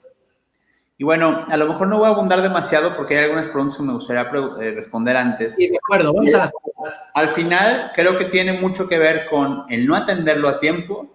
Definitivamente es un deterioro mayor. que puede inclusive, en el caso en este particular que es agua, pues dañar la estructura, dañar otras propiedades, dañar incluso a los vecinos que de alguna forma van a tener que estar siendo afectados de forma directa. Entonces, creo que para este consejo tiene más que ver con el propietario, es repáralo ya, independientemente de cuál sea la solución, en lo que quedes, quién tuvo la culpa. No te conviene dejarlo pasar porque si no, de verdad es que el problema se agrava y se agrava bastante. Totalmente, totalmente. Yo creo que no hay vuelta de hoja. Si eres el dueño, repáralo. Les voy a decir que, ¿dónde puede venir la dificultad? Oye, es que el inquilino sigue dentro y ni siquiera me permite acceder al inmueble. Bien, entonces busca la manera en que se salga lo más ágilmente posible y cuanto antes. Muchas veces no permitimos que se salga el inquilino porque nos debe rentas. Y entonces decimos, no, es que se me va a ir sin pagar.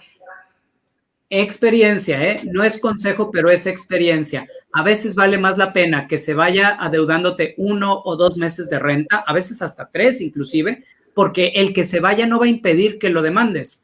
Pero muchas veces el deterioro es mucho mayor que 1, 2 o 3 meses de renta. Es más, a veces por la pelea los inquilinos destruyen el inmueble y luego igualmente huyen o se pelan.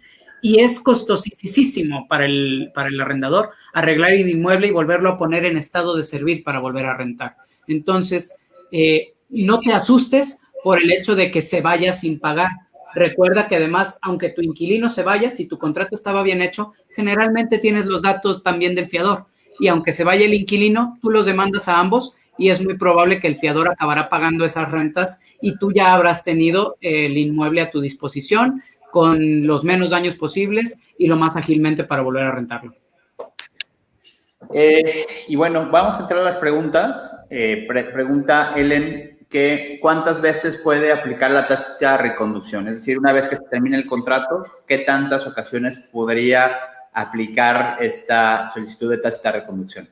Una vez por contrato, por la misma naturaleza de esta institución o esta figura. Tenemos un contrato por tiempo determinado, pueden ser 1 año o 2 años, termina la vigencia, pero las partes siguieron ejerciendo el contrato, aunque ya había vencido el pacto o el primer pacto. En este caso, ocurre una sola vez en que el contrato escrito o prepactado no deja de estar vigente, deja de ser vigente en la fecha cierta que se le puso y ya dependiendo de la legislación se renueva o se vuelve indefinido el contrato de arrendamiento. Ocurre una sola vez por contrato vigente o por contrato celebrado. O sea, ¿eso qué quiere decir? Que una vez que ya ocurrió la tácita reconducción, entonces hay que ver qué dice la ley o la jurisprudencia, inclusive en el estado donde estoy, para ver qué es lo que se tiene que hacer. Pero típicamente es eso. Si ya ocurrió la tácita reconducción, lo que se tiene que hacer es, 1, darle aviso al inquilino de que deseo que termine el contrato en tal fecha. Se tiene que respetar mínimo la fecha que la ley dice, porque muchas legislaciones sí dicen. Y 2, en caso de que se llegó esa fecha, mira, me desdigo.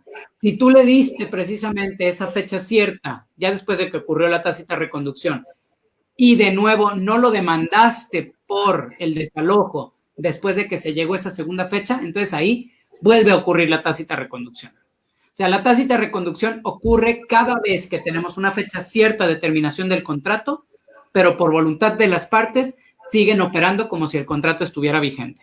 Entonces, me desdigo, dije que una vez cada, pero no, ocurre la tácita reconducción, ocurre cada vez que hay una fecha cierta, se supera esa fecha y las partes siguen ejerciendo las obligaciones del contrato. Oye, me encantó la pregunta de Mary, y bueno, México Mágico Musical, la verdad es que aunque no creamos, ¿cuántos contratos no están firmados, ¿no? ¿Cuántos contratos de arrendamiento no, o peor, ¿no? De que sí lo firmé, pero se me perdió licencia. Ay, no, y bueno, en caso de Herrero Asadón de Palo, mi inquilina y yo, ninguno de los dos encontramos nuestro contrato y ya los dos decidimos que en enero firmamos el nuevo. Claro que ocurre. Se pierden los contratos o no se firman los contratos. A veces no se firman porque a quien le rentamos pues es un pariente tan cercano, un hijo, un tío, un hermano, nuestros papás, nuestros hijos, y no les hacemos contrato.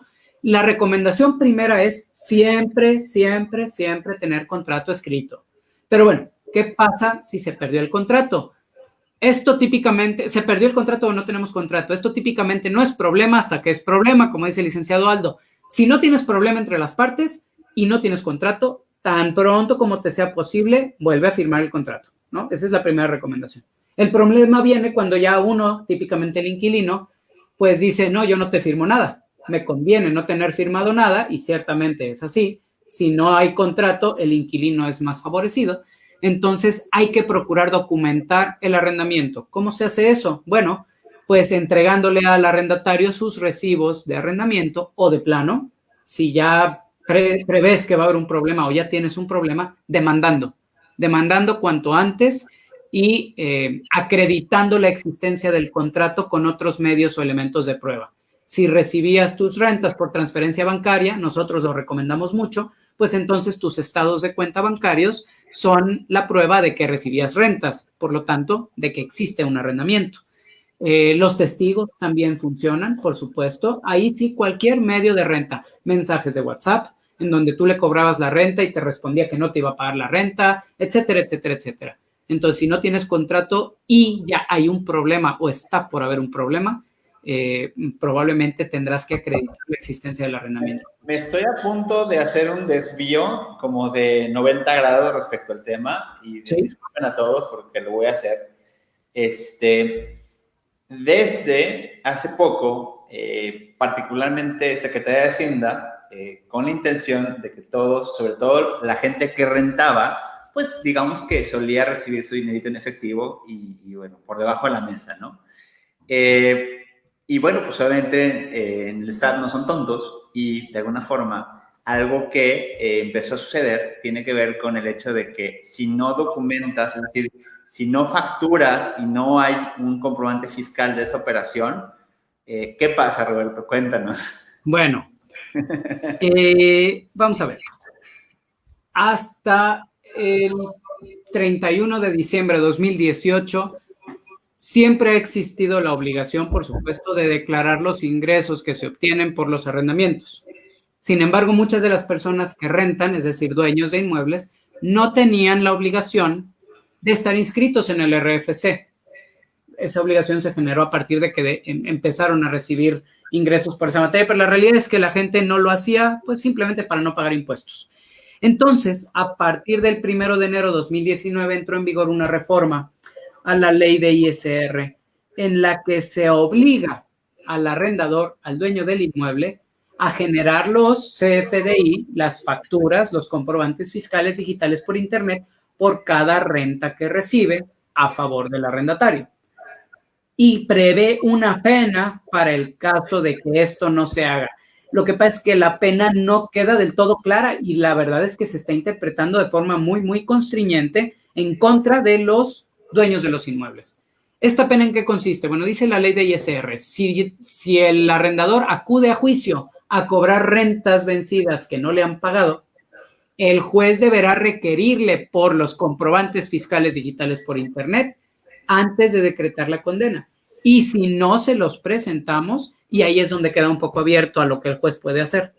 Hay jueces, en nuestra experiencia, hay jueces que solicitan los CFDI desde que presentas la demanda y te dicen, no, tú me estás pidiendo 6 meses de renta atrasada, pero no me acompañaste los CFDIs con el contrato. Por lo tanto, no le doy curso a tu acción. Eso, en nuestra opinión, está mal. Pero hay jueces que se van y ya que está la condena, ahí es donde requieren los CFDIs y no otorgan la ejecución de la condena, es decir, no vas a poder ir por tus 6 meses de renta mientras no me acredites que generaste esos CFDI de arrendamiento. Y aquí la realidad es que hay una laguna legal, pero el hecho es que ya existe esa obligación del arrendador de generar esos comprobantes fiscales digitales por Internet, también llamados CFDI, también llamados facturas, por cada renta, por cada mes de arrendamiento. ¿Cuándo los tengo que generar? Bueno, pues ya ahí depende. Si en el contrato no pusiste nada y eres una persona física que renta, pues los tendrás que generar cuando te pagan.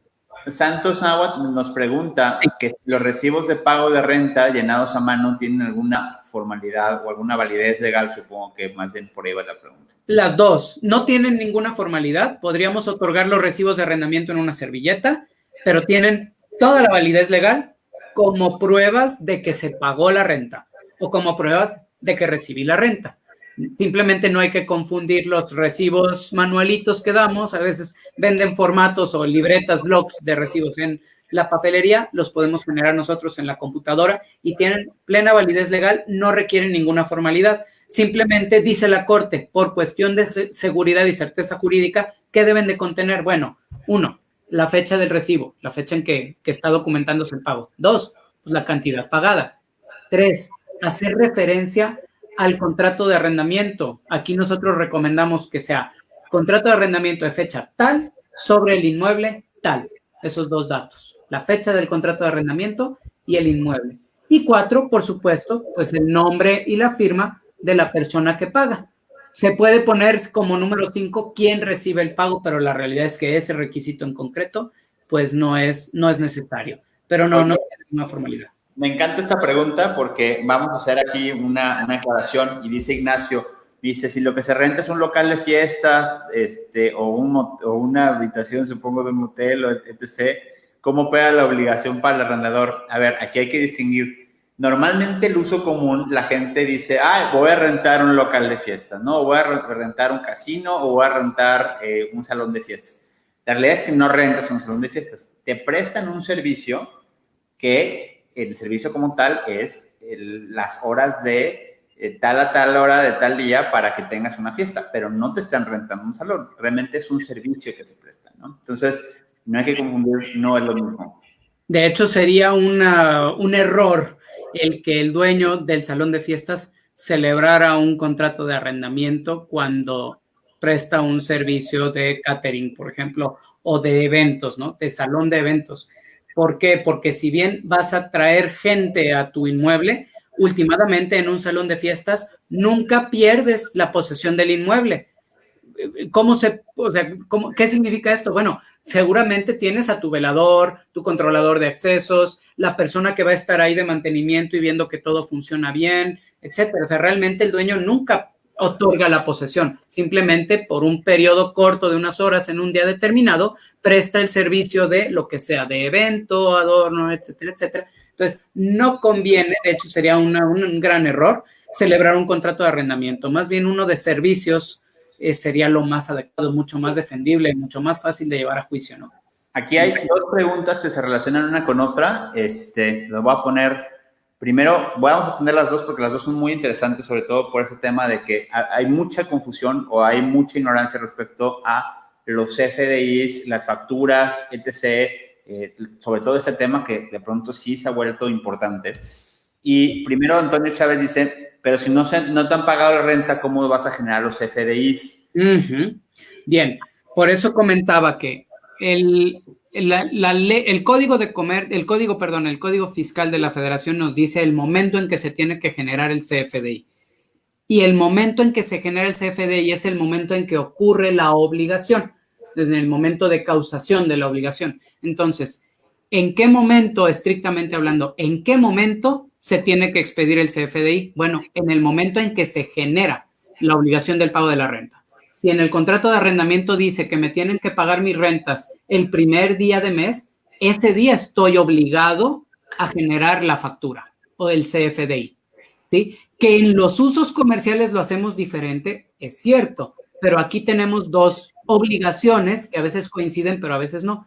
La obligación fiscal es, en el momento en que ocurre la operación, ahí estoy obligado a generar el CFDI. Y la obligación que puede provenir de los contratos es, en el momento en que me paguen la obligación, en ese momento le genero el CFDI y además los más inteligentes ponen en el contrato y el CFDI hará las veces de recibo de pago, ¿sí? Entonces, depende de lo que diga el contrato, si podemos o no considerar al CFDI como un recibo de pago. Pero definitivamente para efectos fiscales, y por eso así lo prevé la ley fiscal, el momento en que yo estoy obligado como arrendador a generarle el comprobante, el CFDI, el comprobante fiscal digital por internet, es el momento en que se vuelve legal y exigible la obligación. ¿Sí? Me encanta porque se vincula con la pregunta de Chío. Me dice, ¿qué pasa si no se expidieron las facturas?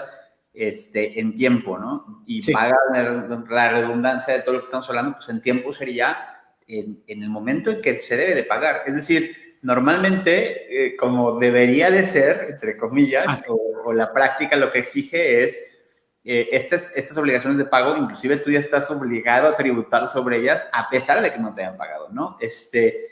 Cada vez que tú emites la factura, pues se estipula que tienes ahí la presunción del pago, pero dice, bueno, ¿cómo se solventa esa situación para el arrendador? Así es, totalmente. Bueno, si somos el arrendador, nosotros emitimos la factura y ya hablamos de cuándo estamos obligados a emitirla, aunque en los usos la emitimos hasta después, ¿no? Esto tiene sobre todo un efecto, o sea, esta práctica viene de las personas físicas. Las personas físicas lo generan hasta que les pagaron para no acumularlo como ingreso en caso de que no les paguen. Pero repito, esa es una práctica y es una práctica fiscalmente indebida. Ahora, ¿qué pasa si soy el arrendatario? Oye, a mí me interesa mi factura, yo sí la utilizo para deducir y no me la genera el arrendador. ¿Se atrasó o se está sentando en ella? Bueno, nosotros podemos denunciarlo ante el SAT. Podemos denunciar a nuestro arrendador, una denuncia electrónica ante el SAT y decir, estoy generando y pagando un servicio y el prestador de servicio, en este caso es el arrendador, el que está permitiendo el uso y goce a cambio de la contraprestación, no me está generando mi factura. Y parece broma, pero el SAT en esas denuncias acude así a solventar el problema. Digo, esto que estamos hablando para el arrendamiento ocurre en cualquier servicio.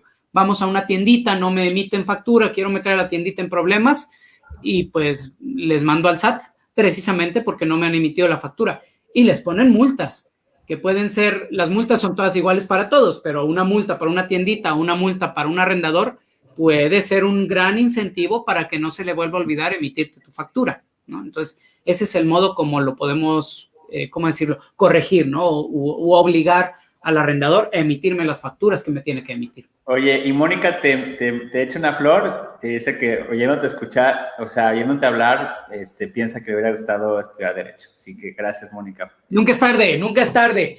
Y siempre lo recomendamos, ¿eh? Ahorita ya además en línea y no fácil, es como cualquier profesión, vale la pena. A mí me encanta el derecho, como creo que tu pregunta, con mucho gusto, al finalizar la transmisión, te ponemos ahí como respuesta el código, los artículos que tienen que ver con esta obligación para que lo puedas consultar de forma directa.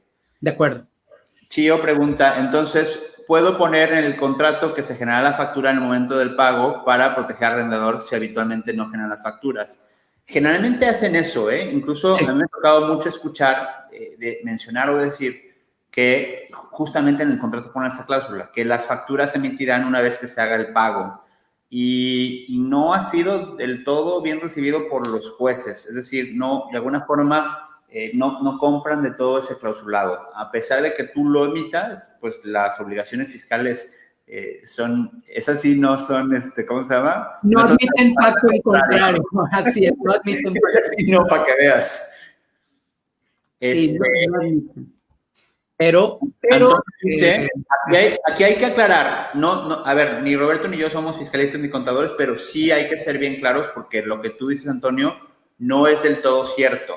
Dice, en estricto sentido, no tienes ingresos, por ende, no tendrás la obligación de expedir la factura de algo que no has recibido. Parecería que así es. Sin embargo, la realidad es que las leyes son muy claras y si tú tienes un contrato donde tienes pactado cuándo se van a emitir esos pagos en una fecha cierta, tu obligación es generar esas facturas a pesar de que no haya recibido el pago. Sí, entonces, y de hecho sí me gustaría hablar un poquito más de eso.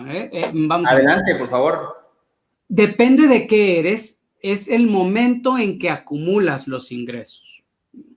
Entonces, los ingresos los acumulas si eres persona física cuando los recibes, pero no hay que confundir el momento en el que tengo la obligación de emitir el CFDI con el momento en que tengo el derecho, u obligación también, de acumularlos. En ese sentido, si yo soy una persona física o también ocurre con las personas morales que tributan se le llama por flujo de ingresos, yo tengo la obligación de emitir el CFDI desde el momento en que indique el Código Fiscal de la Federación.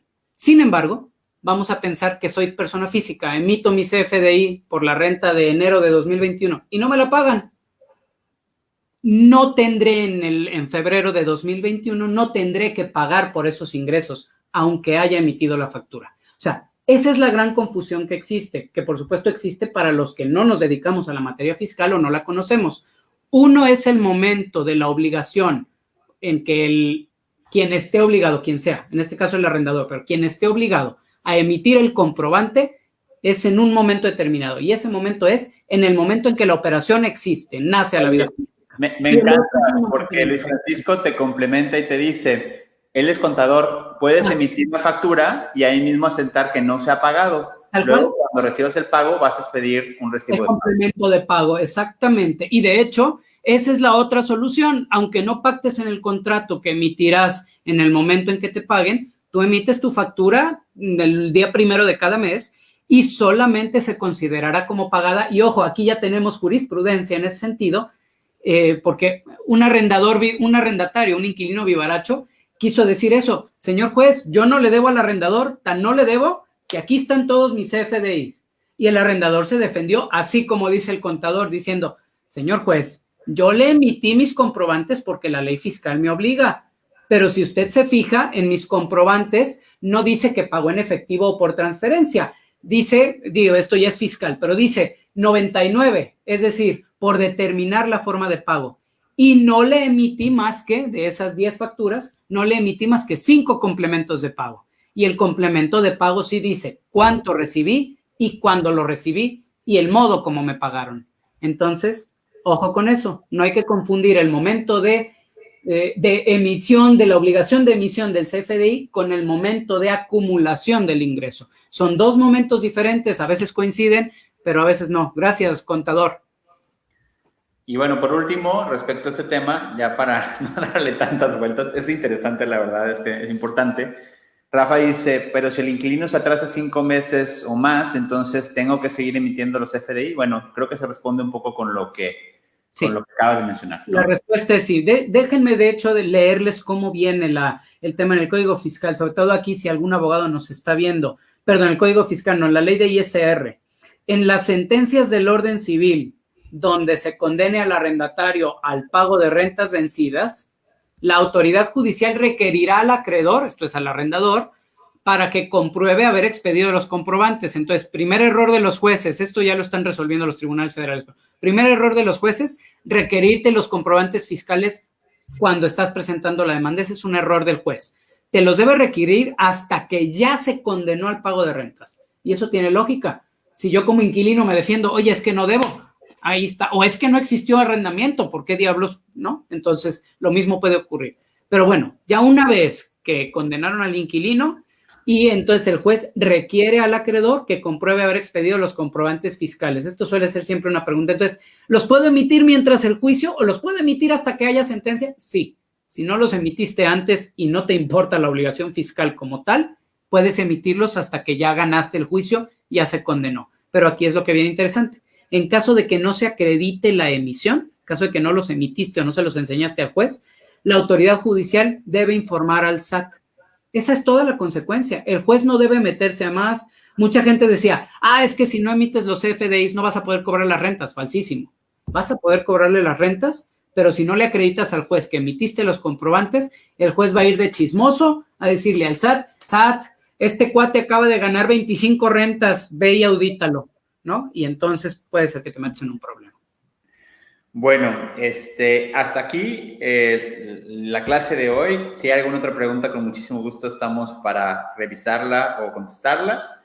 Y bueno, la intención justamente era pues poner esos bullets de importancia en el sentido de decir, bueno, por un lado, aguas, ¿no? Desde que recibimos el inmueble, tener esas precauciones, no aprontarnos, revisar bien el contrato, saber bien qué estamos recibiendo, cómo lo estamos recibiendo, si tenemos alguna duda o en apariencia algo no funciona o inclusive sin darnos cuenta, el pagar unos 300, 500 pesos a una persona que nos venga a hacer realmente una inspección, que sea experto en electricidad, en fontanería, que nos diga, oye, ¿sabes qué? Yo lo veo bien, adelante, perfecto, ¿no? Esa vueltita vale la pena cuando veamos el contrato, revisar bien, sobre todo si hay algo que se tiene que reparar, decir, oye, ¿sabes qué? Oye, perfecto, te firmo, nada más, aquí dice que lo estoy recibiendo en perfectas condiciones. No, pues sí, no, a ver, fírmame aquí que tal y tal y tal cosa están por repararse, ¿no? Porque, pues, así como tú me obligas a firmarte que está en perfectas condiciones, yo también necesito que me digas. Normalmente se escuda el arrendador diciendo, no, es que así viene el contrato, ya ves cómo son, es el de siempre. Bueno, así como es el de siempre o de la forma que ustedes quieran, manifestar de forma expresa pues que existen por reparar ciertas cosas y que será en este caso el propietario quien haga cargo de esas reparaciones y en caso de que tenga que ser el inquilino quien cubra, que va a ser a cuenta de rentas, ¿no? Eso también es importante que quede claro. ¿Qué más? Tengan cuidado con esas modificaciones, es decir, en esta parte es importante que no den por hecho de que están mejorando el inmueble y que por eso entonces casi el arrendador les tiene que pagar a ustedes. No es así. Es decir, si el contrato de forma expresa menciona que no debes de modificar, aunque tú creas que las cortinas que vas a poner son más caras y más bonitas que las otras que ya están amarillas, debes acordarlo. Si no, entonces, de verdad, vas a tener ahí algo pendiente o que pueden llegar a generarte perjuicios. Y bueno, ya si tenemos alguna situación, sobre todo algo que tenga que ver con la estructura, con el desgaste del inmueble, por favor, háganlo, manifiéstenlo lo antes posible para, por un lado, evitar que el daño sea mucho más grande, pero también por el otro, bueno, pues revisen su contrato en ese aspecto y sentido y si les toca a ustedes, pues cúbranlo lo antes posible para que luego no sea un tema de ir y venir respecto de a quién le toca pagar qué, ¿no? Y bueno, eso y todas las cosas que ya platicamos, pero creo que lo interesante tiene que ver justamente con esas cosas que creo que es importantísimo que no se les vaya, y que creo que también esa parte del seguro es interesante e importante valorarlo. Es decir, ¿cuántas veces no nos hemos salido de broncas por haber previsto un seguro en cualquier circunstancia? Creo que es importantísimo. Y para terminar, hay algunas preguntas. Creo que con estas acabamos, Roberto. Adelante. Gracias, Santos. Te agradecemos muchísimo. Gracias por ese mensaje. Chío pregunta, la cuestión es que a veces los arrendadores, justamente por no querer pagar impuestos por los ingresos recibidos por el arrendamiento, no quieren emitir las facturas y pensando en el supuesto de que el inquilino denuncie porque no se emitieron las facturas correspondientes, podría entonces emitirse con posterioridad, aunque sean extemporáneas. Comenta Chío. Correcto. Correcto, sí. Aunque eso no quiere decir que la autoridad fiscal no esté dispuesta a fiscalizarte. Así es. Sus facultades tienen y ellas las usan como les convienen. Entonces. Y de hecho, cuando hablamos de esta facultad de fiscalización por no emitir comprobantes, ni siquiera estamos hablando de una inspección donde se van a meter a sus ingresos. La autoridad únicamente se presenta y le pregunta, en este caso al arrendador, ¿tenías que haber emitido este CFDI? O sea, ¿recibiste este ingreso? Y le dice sí o no, ¿no? Porque te denunciaron que recibiste este ingreso y te negaste a emitir la factura. Y 2, como no emitiste la factura, ¡pum!, te multo. O sea, no hay inspección, no se meten a ver si debe o no debe impuestos. Es una multa y es una multa fija, que repito, peor que una multa de tránsito. ¿A quién le gusta que le impongan una multa de tránsito? Entonces, es de inmediato. El SAT multa de inmediato y luego le dice, defiéndete y anúlala. Y el Pruébame, único... ¿no? Entonces, pues ese es el tema, ¿no? Ahí. Bueno, amigos de Logic, pues muchas gracias por acompañarnos, gracias por todos sus comentarios. Esperemos, vamos a estar muy activos en estas vacaciones, nosotros no vamos a descansar. Realmente esto es parte de lo que hacemos en el curso de Derecho Inmobiliario. Hay uno que está por iniciar en febrero, entonces si tienen interés como tal, háganoslo saber y con muchísimo gusto les apoyamos con eso.